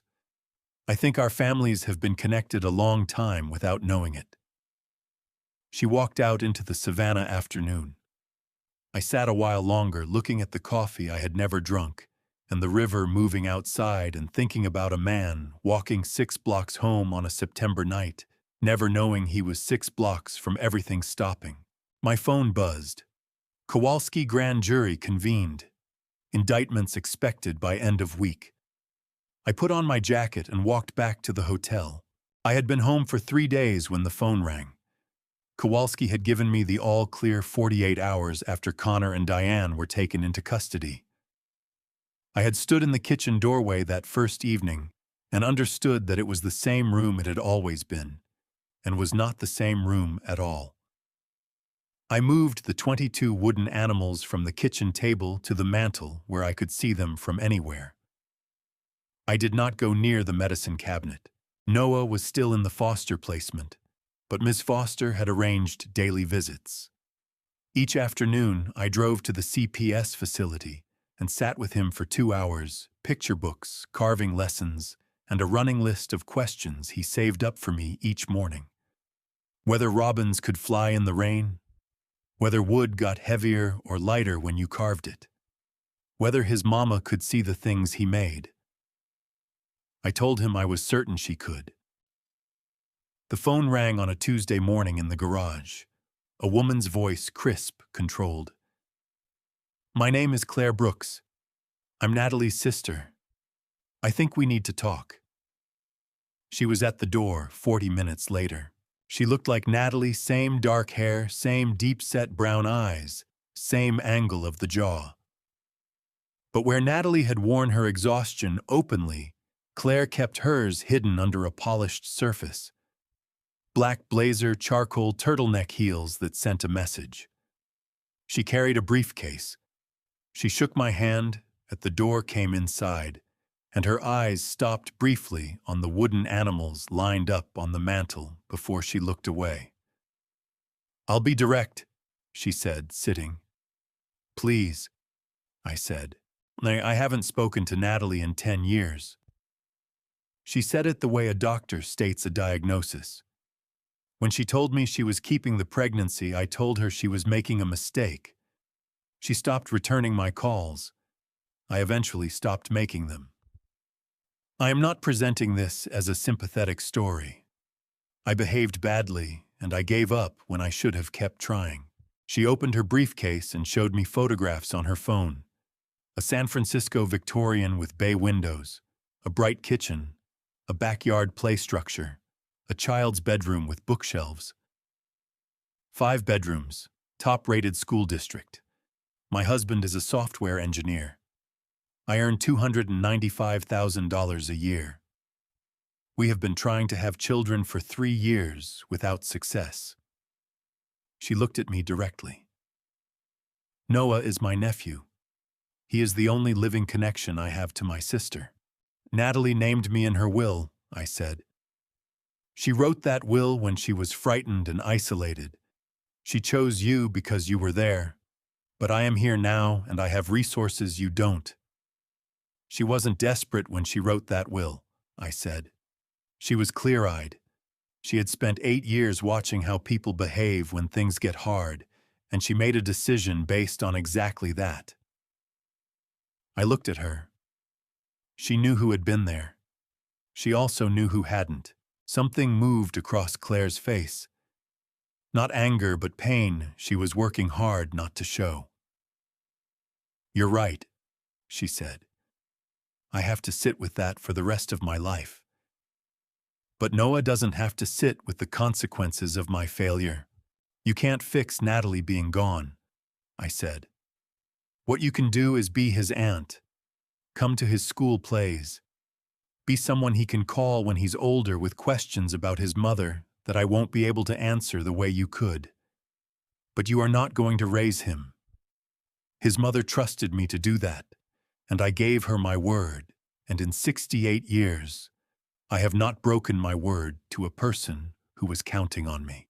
Claire's jaw set. Her eyes went complicated. "I've hired an attorney," she said finally. "I'm filing for custody. I respect you, Mr. Grayson, but I am not walking away from my nephew a second time." She stood and held out her hand. "I'll see you in family court." Her grip was still firm. Her eyes up close were Natalie's eyes. "You're welcome here whenever you want," I said. "Whether the court decides in your favor or mine. Noah needs to know his mother's family." She gave me one evaluating look, as if revising something she had assumed nodded once, and walked to the door. I called Carol Simmons the moment her car left. "She has a legitimate claim," Simmons said. "Financial advantages, 2-parent household younger than you. But you have Natalie's will, 9 years of documented relationship, and Noah's trust." A pause. "In Georgia, family court, the standard is best interests of the child. You have a strong case. But so does she." I set the phone down and stood at the kitchen window. The fence was still there. 10 feet of pine planks grayed from 2 Savannah winters, warped at the top, where rain had gotten into the grain. I had not touched it since Connor built it. I had not wanted to touch something that was in some way the physical shape of everything my son had done. But on the other side of it was a yard that had once held a woman who brought coffee through a fence gap on Sunday mornings, and a little boy who pressed his face against the wood to hear stories, and something I had no better word for than family. 5 days until the hearing. I went back into the garage and picked up my carving tools. I wore my best suit to family court. Charcoal gray wool bought by Margaret for Connor's college graduation, altered twice since then. I had not worn it since her funeral. I knotted the dark blue tie, the one Noah had grabbed through the fence gap once when I was demonstrating how ties worked, and I put the wrist brace back on. I had considered leaving it at home. Then I thought about what Natalie had looked like for 8 years, and I decided I was not going to pretend to be something I wasn't in a room where the truth was the only thing that mattered. The Chatham County Family Courthouse on Montgomery Street was smaller than I expected. I sat at the petitioner's table with Carol Simmons, whose composure was itself a form of argument.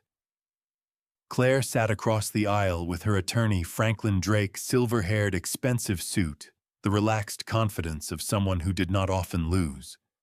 She did not look at me when I came in.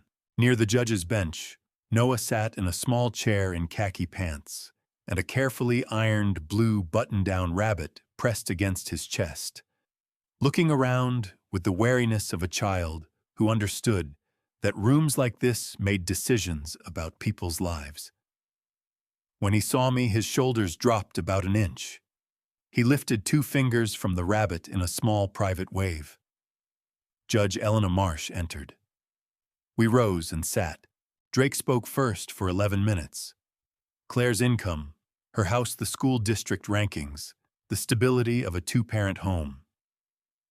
He acknowledged my relationship with Noah as genuine, then asked quietly whether a 68-year-old man hospitalized 3 times in 6 weeks could realistically care for a child for the next 10 years. It was a good argument. I sat with my hands flat on the table and did not look away. Simmons stood without notes. Natalie Brooks named Walter Grayson as her son's guardian 14 months before her death. Not because he was the only option, because he was the right one. She paused. She knew exactly what she was doing. Ms. Brooks has never met Noah. She has never sent a card, made a phone call, or contacted her sister in 10 years. Simmons looked at the judge. The question before this court is not who has more resources. It is who Natalie Brooks trusted with her son's life and why. Both parties took the stand. Claire answered every question without deflection. She had not spoken to Natalie for 10 years, had not visited, had not written. Whatever else she was not a liar. Then I took the stand. I told the court about the fence gap and the little bird I had carved on a Sunday morning and the toddler who stopped crying when I held it through the hole. 8 years of picture books and carving lessons. 22 wooden animals that Natalie had kept every single one of. Drake crossed. Mr. Grayson, you're 68 years old, hospitalized 3 times in the past month. What happens to Noah if you die? I looked at him. Then, at the very least, he will have known what it felt like to be loved by someone who meant it. And that is worth more than any square footage or school district ranking you want to put in front of this court. The room went quiet. Judge Marsh leaned forward. I'd like to speak with Noah. He stood before the bench, rabbit against his chest, brown eyes serious. The judge's voice softened. I just want to ask you one question. Who would you like to live with? Noah looked at me, then at Claire, whose hands were folded very tightly, jaw working, then back at the judge. Grandpa, he said, quiet and certain. He's my family. Claire made a sound, small, involuntary, the kind that happens when something breaks you have been holding together carefully. Her hand went to her mouth. She stood. Your Honor, I'd like to withdraw my petition. Her attorney started to object. She stopped him. Natalie chose Mr. Grayson for a reason, and I can see it in that boy's face when he looks at him. I'm not going to take that away from him to make myself feel better about what I didn't do 10 years ago. She looked at Noah, her voice breaking. I'm so sorry I wasn't there for your mama, but I'm here now. Not to take you away. Just to be your aunt if you'll let me. Noah looked at me. I nodded. He looked at Claire. Okay, he said. Judge Marsh granted full guardianship to Walter Grayson, effective immediately, with visitation for Claire at my discretion. Noah ran to me. I caught him with my good arm and held him against my chest, the rabbit pressed between us, and I thought about Natalie writing 6 pages by hand in the dark and hoping someone would read them. I get to stay with you, he said into my shoulder. Forever, buddy, I said. Forever. Claire shook my hand. Thank you for loving him. Come whenever you want, I said. He needs to know his mother's family. She nodded, studied Noah's face one long moment the way you study something you are trying to memorize, and walked out. My phone rang. Kowalski. The trial starts in 4 weeks. Are you ready? I looked at Noah beside me, hand in mine, rabbit under his arm. Noah moved in on a Wednesday afternoon. Ms. Foster brought him in a county car with his backpack, his duffel bag, his stuffed rabbit, and a manila envelope of paperwork, making the arrangement official in the language of the state of Georgia. She stood in the hallway, while Noah walked slowly through the house, kitchen, living room, down the hall, touching things lightly with his fingertips, the way children do when they are trying to understand whether a place is real. He stopped in the doorway of the spare bedroom. I had spent 3 days getting it ready. New bed with a blue and white quilt, a bookshelf partly filled with the picture books we had been reading through, a desk by the window where the afternoon light came in at a good angle, and on the dresser, the photograph from Natalie's envelope, Natalie at maybe 25, sitting on a porch step in summer, holding baby Noah against her chest, looking at the camera with eyes that were exhausted and completely in love. Noah picked up the photograph with both hands. He stood looking at it for a while. Then he set it back down with the particular precision of someone placing something in exactly the right position. "This is mine," he said. "For as long as you want it," I said. He nodded once, seriously. Then he unzipped his backpack and set a worn spiral notebook on the desk. "Mama's diary," he said. "She said you'd need it." I picked it up. Natalie's name in the corner, in faded ink. I held it for a moment, then set it on the nightstand. "Thank you, buddy," I said. He nodded and began unpacking with the focused efficiency of someone who had learned early not to leave things to chance. The next morning, I met with ADA Margaret Flynn at the Chatham County Courthouse. Her office on the 4th floor overlooked Monterey Square, her desk buried under organized stacks of paper. She shook my hand once and sat. "This is one of the most meticulously documented cases I have prosecuted in 19 years, she said. "Connor Grayson vehicular manslaughter conspiracy, 2 counts accessory to attempted murder. Diane Grayson first-degree murder conspiracy, 2 counts attempted murder. Tammy Owens has confessed. The burner phone messages are authenticated. The brake-cutting kit has Diane's DNA on the storage bag." She looked up. "Dr. Hartley has cleared Noah to testify via video link. Does he have to?" "No," Flynn said. "But a jury can create distance from text messages and receipts. They cannot create distance from an 8-year-old boy describing what he saw from his bedroom window." She paused. "I won't push for it if you decide against it." "I'll talk to him," I said. "I need you on the stand," she continued. "The fence, the wooden animals, the 3 attempts on your life. Can you do that?" "Yes." "Even the part about your son." I thought about Connor in my living room with the DNA results crumpled in his fist. I thought about his voice from the holding cell. "I'm not a killer." "Especially that part," I said. I drove home through the Savannah squares, the live oaks arching overhead, April light heavy in the Spanish moss. I thought about what Flynn had said, what this family did and what it cost. The full accounting felt impossible to compress into a courtroom. 9 years of Natalie carrying coffee through a fence gap, defending 11 lawsuits, writing everything down in careful handwriting, because the truth was the only power she had left.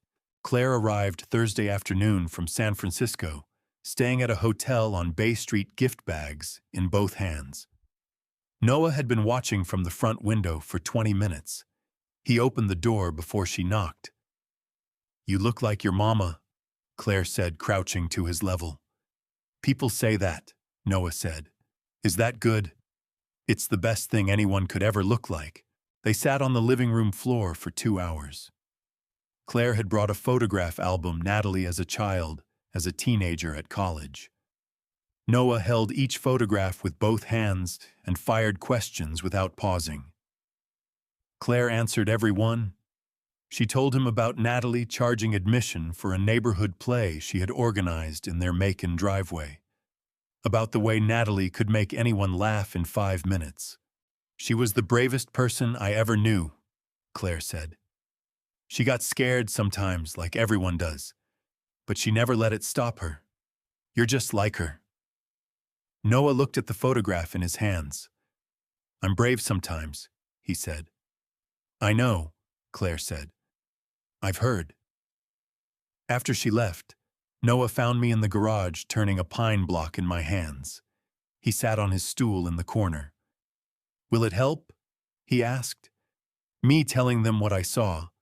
It will help a great deal, I said, but only if you want to. He was quiet for a moment. Mama said the truth is the only thing you can't take away from someone. He looked up. I think she'd want me to tell it. I think she would. Okay. One nod decisive. Then I'll do it. We stayed in the garage while the Savannah evening settled outside. After a while, he said, Grandpa, are you scared? A little, I said. Me too. But we're going to be brave together, right? Right, I said. Brave together. I pulled him into a hug. He smelled like shampoo and sawdust, and something I had no name for the particular smell of a child who knows they are home.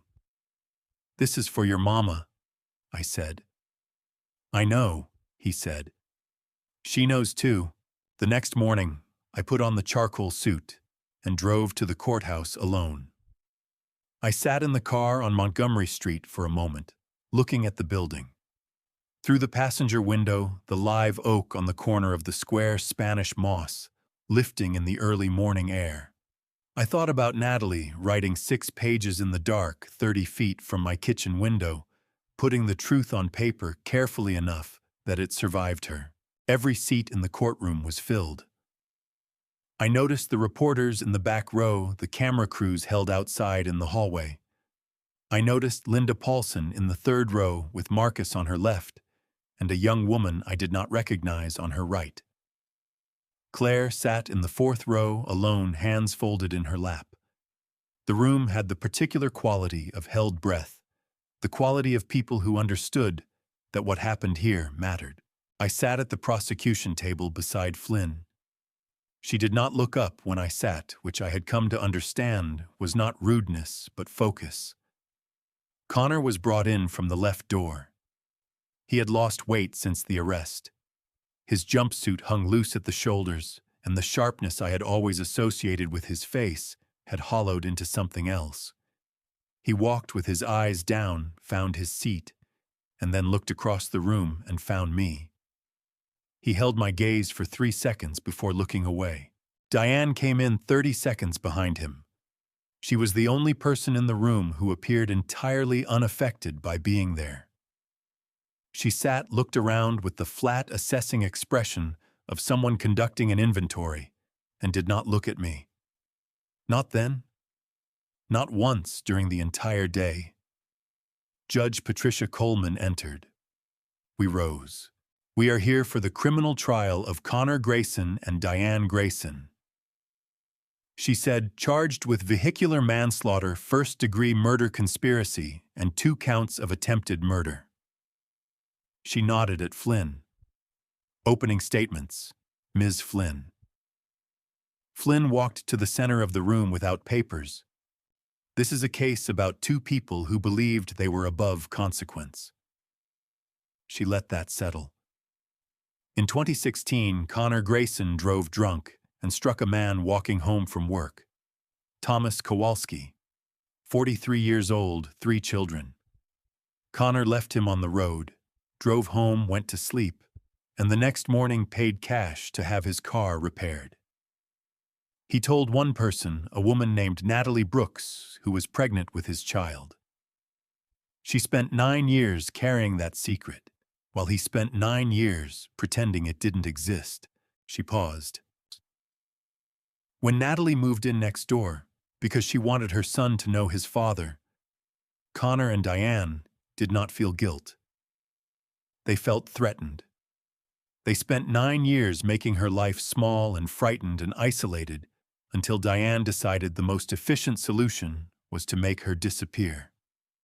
Diane Grayson hired a woman to cut Natalie's brake lines. 3,000 upfront, 3,000 on completion. Natalie Brooks died on a Tuesday morning on the Truman Parkway. She was 34 years old. Flynn looked at the jury. The evidence is overwhelming. Hold them accountable for Thomas, for Natalie, for an 8-year-old boy named Noah who lost his mother, and for the father who was nearly killed for telling the truth. Reed's opening was careful. Connor had made a terrible mistake in 2016, but there was no direct evidence connecting him to Natalie's death. Morgan's was sharper, no fingerprints on Natalie's car. No DNA on the brake lines, only the testimony of a convicted felon. Flynn called Tammy Owens first. Tammy sat with her hands not quite still and answered in the flat tone of someone who had made her decision and was living with it. Diane had contacted her in late February, offered a job requiring mechanical knowledge and discretion. She had cut the front left hydraulic brake line on Natalie's car on the night of March 10th. 12 minutes. 3 weeks later, same phone number, new target, older man, Hutchinson Island Hotel. 8 minutes. Morgan's Cross hammered her record, her motive to cooperate. Tammy looked up. I have the text messages. I have the bank records. I'm already serving time. I have nothing to gain by lying. Dr. Alan Price testified next. He displayed photographs of both brake systems on a screen and explained that both cuts were clean, precise, made in a single action, not fraying, not corrosion, not wear. Deliberate targeted severance, he said. Someone who knew exactly what they were doing and intended the result. Then Flynn called my name. Mr. Grayson, how did you first come to know Natalie Brooks and her son? I knew Noah for 8 years before I knew he was my grandson, I said. I knew him through a hole in a fence. I told them everything. The moving truck the fence Connor built the next morning, the rotted board at the base, the toddler on the other side crying. 8 years of picture books and carving lessons and coffee passed through a gap in the wood. 22 wooden animals. A 6-page letter read in a dark kitchen at 11 at night. A DNA test. A brake pedal that went straight to the floor on a slope near Forsyth Park. Flynn asked whether I believed Connor was involved in the attempt on my life. I looked at him. He was staring at the middle distance, holding himself somewhere else. I believe he knew, I said. I believe he chose not to stop it. A man who could leave someone on the road in the dark can also choose not to ask his wife what she's planning. It requires the same capacity, the decision not to see what you don't want to see, because seeing it means you have to act. Flynn said, "Do you love your son?" I was quiet for a moment. "Yes," I said. "I love the person I thought he was. I'm still learning who he actually is. Those are not the same thing, and it is the hardest thing I have ever had to understand." Reed's cross was brief. I hadn't seen Connor touch the medication. I had no direct evidence of his involvement. My desire for custody created potential bias. At the end, he asked whether it was possible Connor's wife had acted entirely alone. "It's possible," I said. "And if that's true, the question becomes, what do you call it? When a man knows someone close to him is capable of murder and says nothing." Reed sat down. Noah testified that afternoon, via video link, Dr. Hartley beside him. He described the woman with yellow hair, the noise that woke him, the window, the driveway. The woman crouching near the front wheel. Flynn showed him a photograph.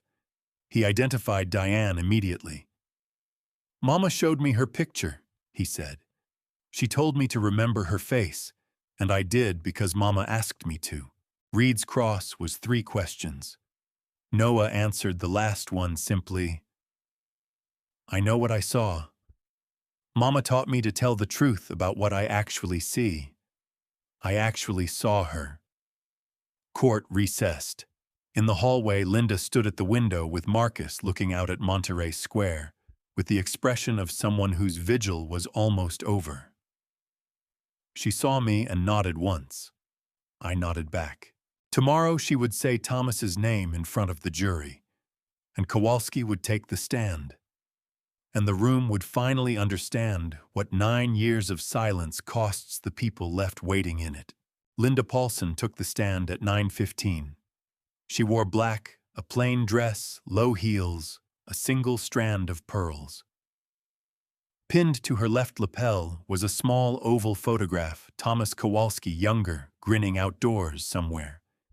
She had worn his face into the courtroom with her. She folded her hands on the railing and looked at the jury with the same unflinching steadiness she brought to everything. "My husband's name was Thomas Kowalski," she said. "He was 43 years old, an electrician with the county, a father of 3. He walked everywhere because he said it kept his back from locking up, and 6 blocks was nothing. 6 blocks was practically his front yard." She paused. "He never made it home."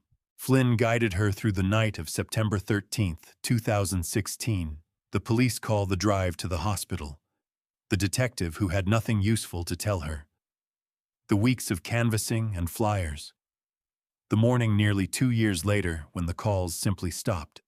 I knew someone out there knew," Linda said, her voice carrying to every corner of the room. "I knew someone had woken up the next morning and chosen to carry on, while my children were falling apart, while my son Marcus was giving up Georgia Tech to work a warehouse, while my daughter was in a hospital for a week." She looked directly at Connor.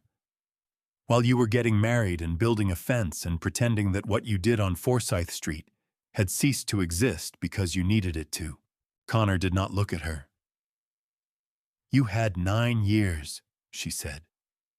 Her voice did not rise. It went harder the way cold metal is harder than hot. 9 years to tell the truth. You chose not to. Every single day you chose not to. And when Natalie Brooks moved in next door and threatened to choose it for you, rather than finally doing the right thing, you chose to destroy her instead. The courtroom was completely still. She described what Thomas's death had cost her family. Marcus architecture, a warehouse, 60-hour weeks. Her daughter Priya, depression, a hospital stay. A recovery still ongoing. Her youngest Darius, 9 years old, when his father died. A box of memories he brought out once a year on Thomas's birthday, because it was all he had. Reed stood for cross-examination. He looked at her for a moment. Then he sat back down. "No questions," he said. A sound moved through the gallery. Not applause recognition. Flynn called Detective Ray Kowalski. He walked from the back of the courtroom, and I was watching Linda's face as he passed. Her eyes followed him with ordinary attention, and then at the moment Kowalski turned to face the room, as he stepped into the witness box, her expression changed. It changed the way a face changes when it recognizes something it never expected to see again. The shift started in her eyes, a widening, then a stilling, and moved through the rest of her face in a slow wave she could not control. Her hand went to her mouth.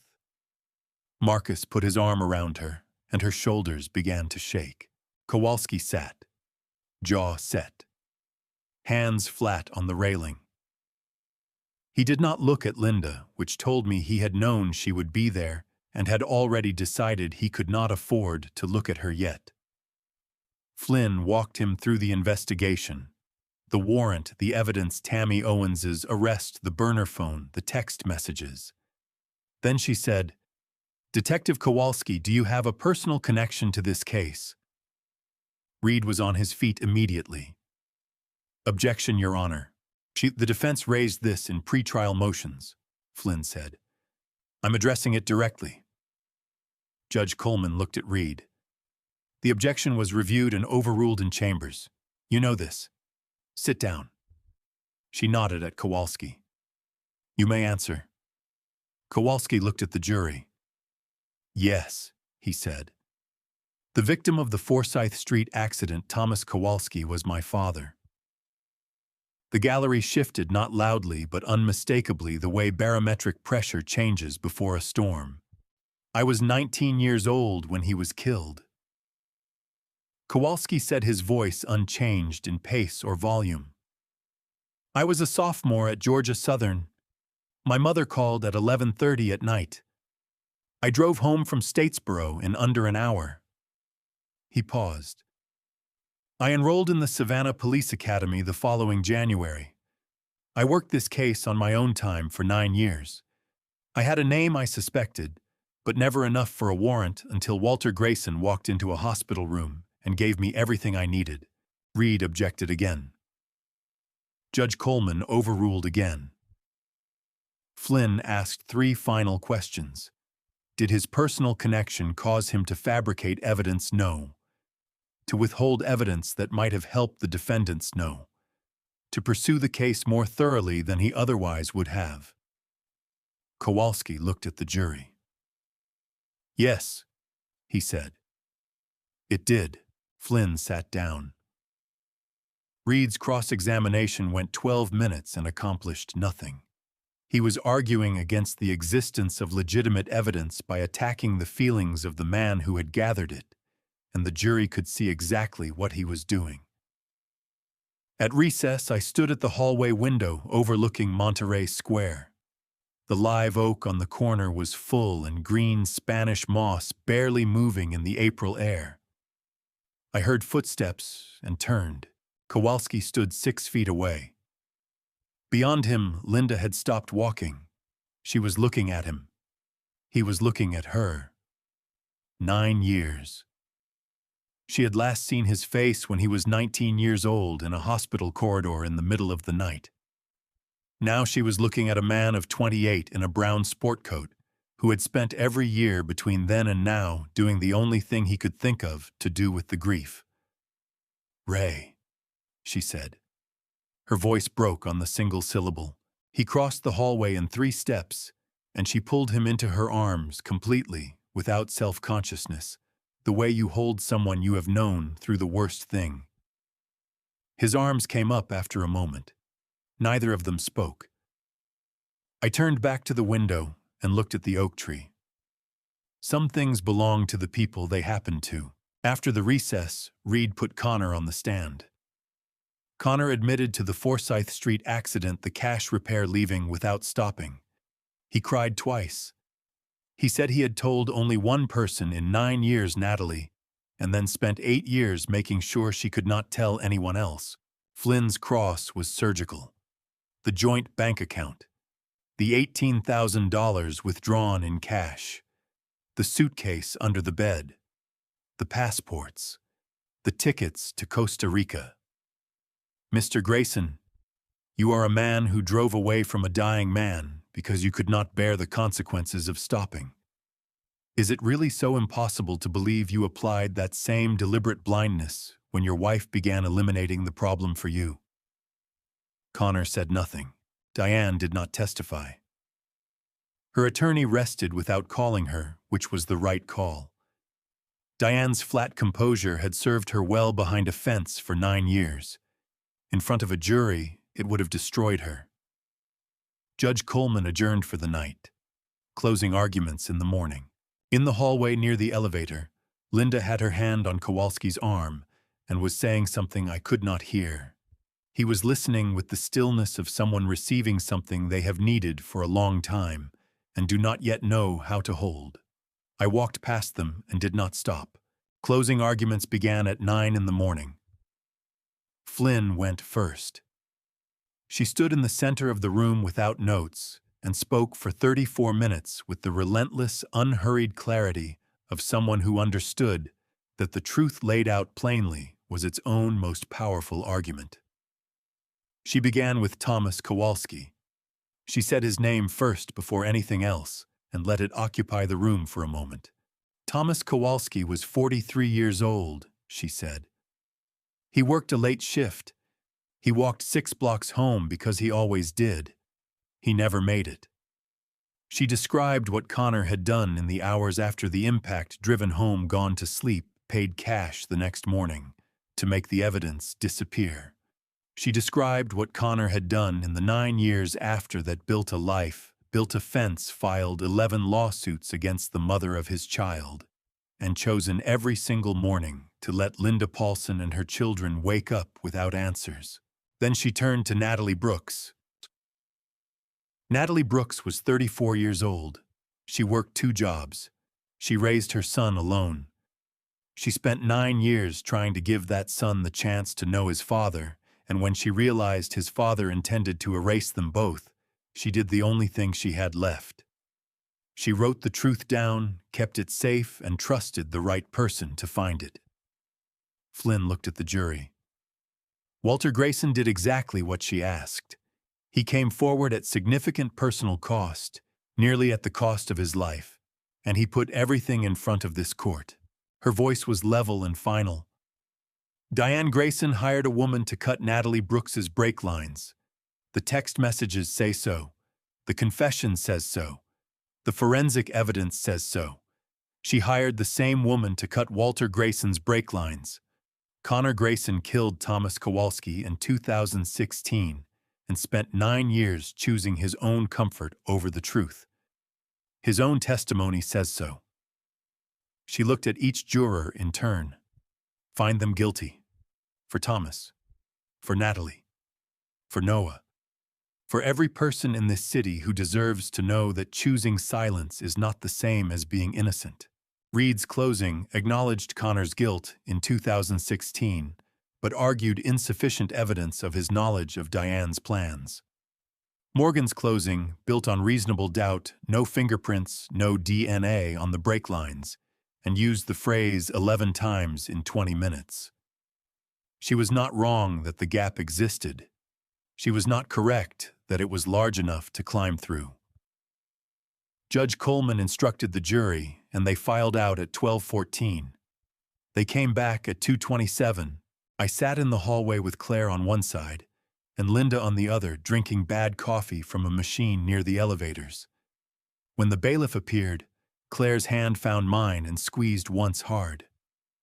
The courtroom filled in under 5 minutes. Connor came in, first diminished, as if something structural had gone out of him over 3 days of testimony. He did not look at me. Diane came in behind him, back straight, hands folded, face composed with the particular blankness of someone who had decided that whatever happened next was simply weather to be endured. Has the jury reached a verdict? The foreperson stood. We have, Your Honor. In the matter of the state of Georgia versus Connor Grayson, on the count of vehicular manslaughter in the death of Thomas Kowalski, we find the defendant guilty. Connor's shoulders dropped forward an inch, as if the thing holding them up had been cut. On the count of conspiracy to commit murder, guilty. On the count of accessory to attempted murder of Walter Grayson, guilty. In my peripheral vision, Linda covered her face with both hands. Marcus pulled her close. Her shoulders shook. In the matter of the state of Georgia versus Diane Grayson, on the count of first-degree murder in the death of Natalie Brooks, we find the defendant guilty.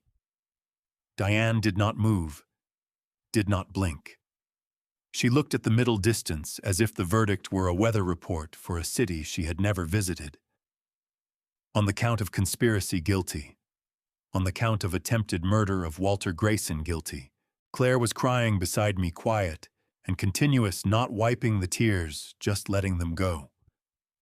Kowalski stood against the wall, arms folded, jaw set, eyes very bright. I sat with my hands flat on the table and let the words settle. Guilty, guilty, guilty. Judge Coleman called for victim impact statements before sentencing.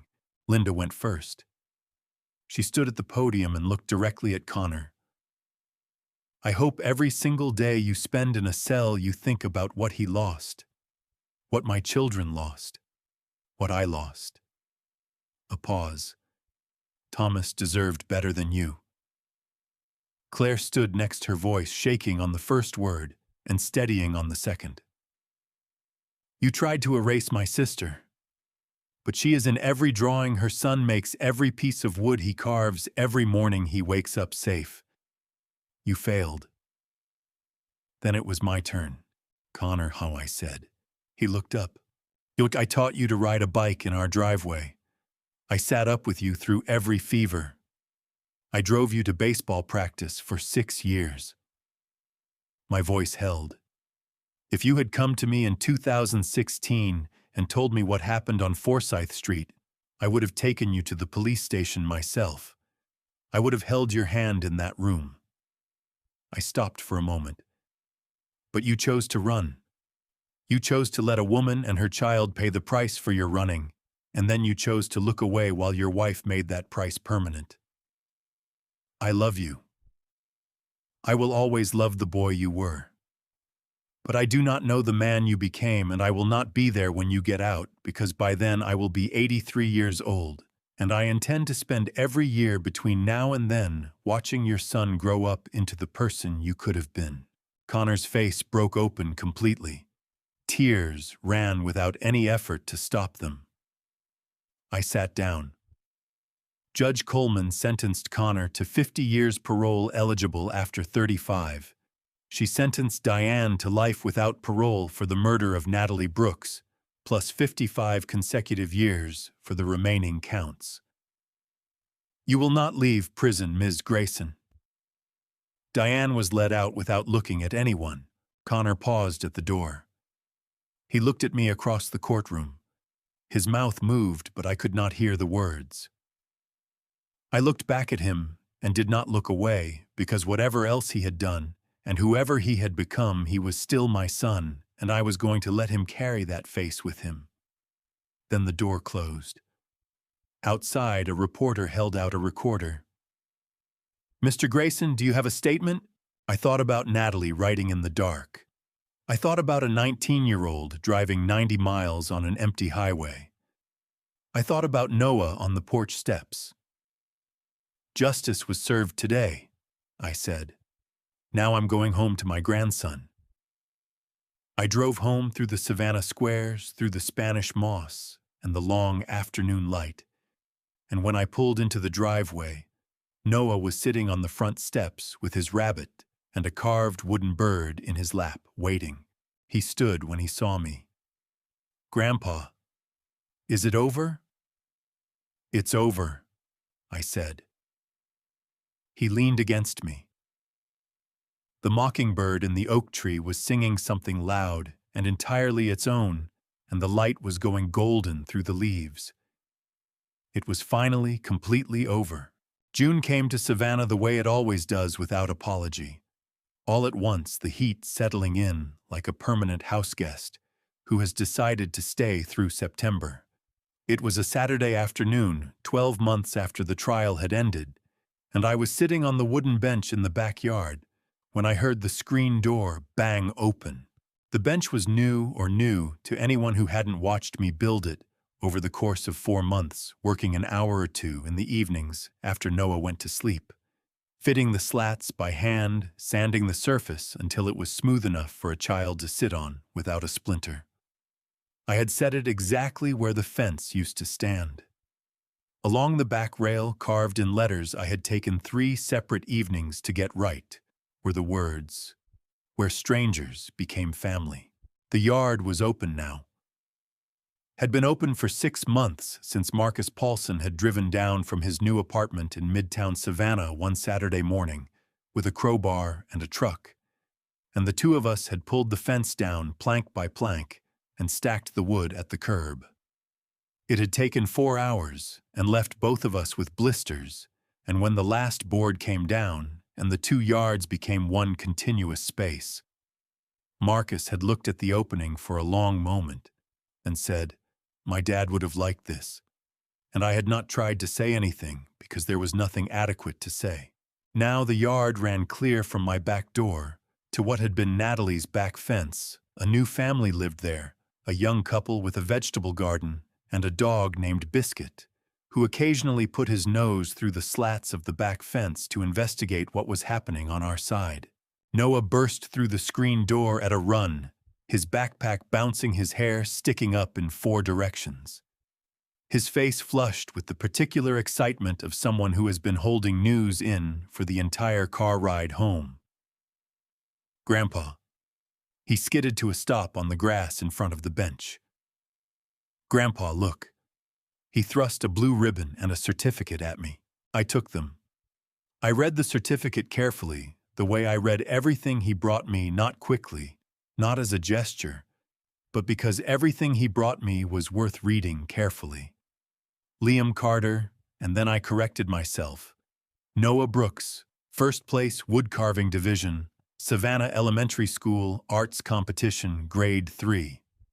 The carved piece, a robin wings slightly spread, head tilted, every feather line present and deliberate. "This is extraordinary, buddy," I said. He grinned, the wide, gap-toothed grin that was entirely his own, that I had first seen through a hole in a fence when he was a year old. "Do you think Mama would be proud?" "I know she would," I said. "I know it absolutely." He took the certificate back and looked at it himself for a moment, running his thumb along the ribbon the way he ran his thumb along wood grain when he was checking his work. Then he set it on the bench beside me and went to sit in the grass nearby, folding his legs under him, pulling a piece of soft wood from his jacket pocket. He had started carrying a block, the way I always had a habit he had absorbed without being taught it. Claire arrived at 5 with Marcus and a casserole dish, and the slightly overwhelmed expression of a woman who was 7 months pregnant and had driven 20 minutes from the house she and her husband had bought in the Ardsley Park neighborhood 3 months earlier. She set the casserole on the kitchen counter and came out to the bench and sat beside me and looked at Noah working in the grass with the same expression. I had learned to recognize on her face the expression of someone seeing something they had nearly missed entirely and are still, a year later, not entirely used to having. "He looks like her today," she said quietly. "He looks like her most days," I said. She nodded. She put her hand on her rounded belly, a habit she had developed in the last month, the unconscious reassurance of it. They had told us in February. A girl due in December. They had already decided on a name.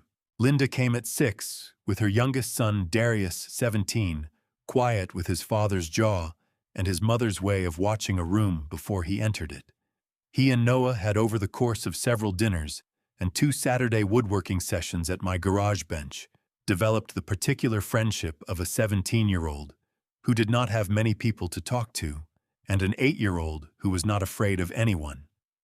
They sat together in the grass, Darius showing Noah something on his phone. Noah showing Darius the piece of wood he was working. We ate dinner on the back porch. The casserole Claire had made, rolls from the back-in-the-day bakery, sweet tea, a peach pie that Linda had brought from a place on Broughton Street.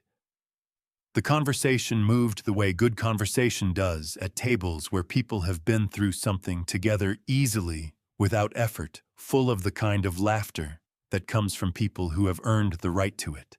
After dinner, when the plates were cleared and Darius and Noah had gone inside to watch something on television, the 4 of us, Claire, Linda, Marcus, and I, sat in the cooling evening and did not say much, because there was not much that needed saying. Marcus had re-enrolled at Georgia Tech the previous September. He was taking his first architecture class online in the evenings, after his shift at the warehouse, which he had reduced to 40 hours, which he said felt like a vacation. His sister Priya had called Linda the week before to say she was thinking about applying to graduate school. Darius had made the junior varsity soccer team.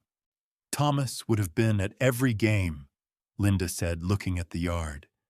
She said it simply, without grief's edge, the way you say true things that you have made your peace with, or at least your working arrangement. "Yes," I said. He would have. We sat for a while longer. The Savannah evening settled around us, the smell of heat lifting from the grass, the sound of the mockingbird finishing its evening performance. the first few stars appearing in the strip of sky above the live oak at the back fence. Noah came back outside and stood in the screen door. "Grandpa." "Yeah, buddy." "Come sit on the bench." I got up and went to the bench, and he climbed up beside me, tucking himself against my side, the way he did, compact, certain, comfortable, in the way of a child who has decided they are home and has stopped hedging against the possibility that they might not be. We sat looking at the yard. "Grandpa," he said. "Yeah." "Are we going to be okay?" I looked at the yard where the fence had been.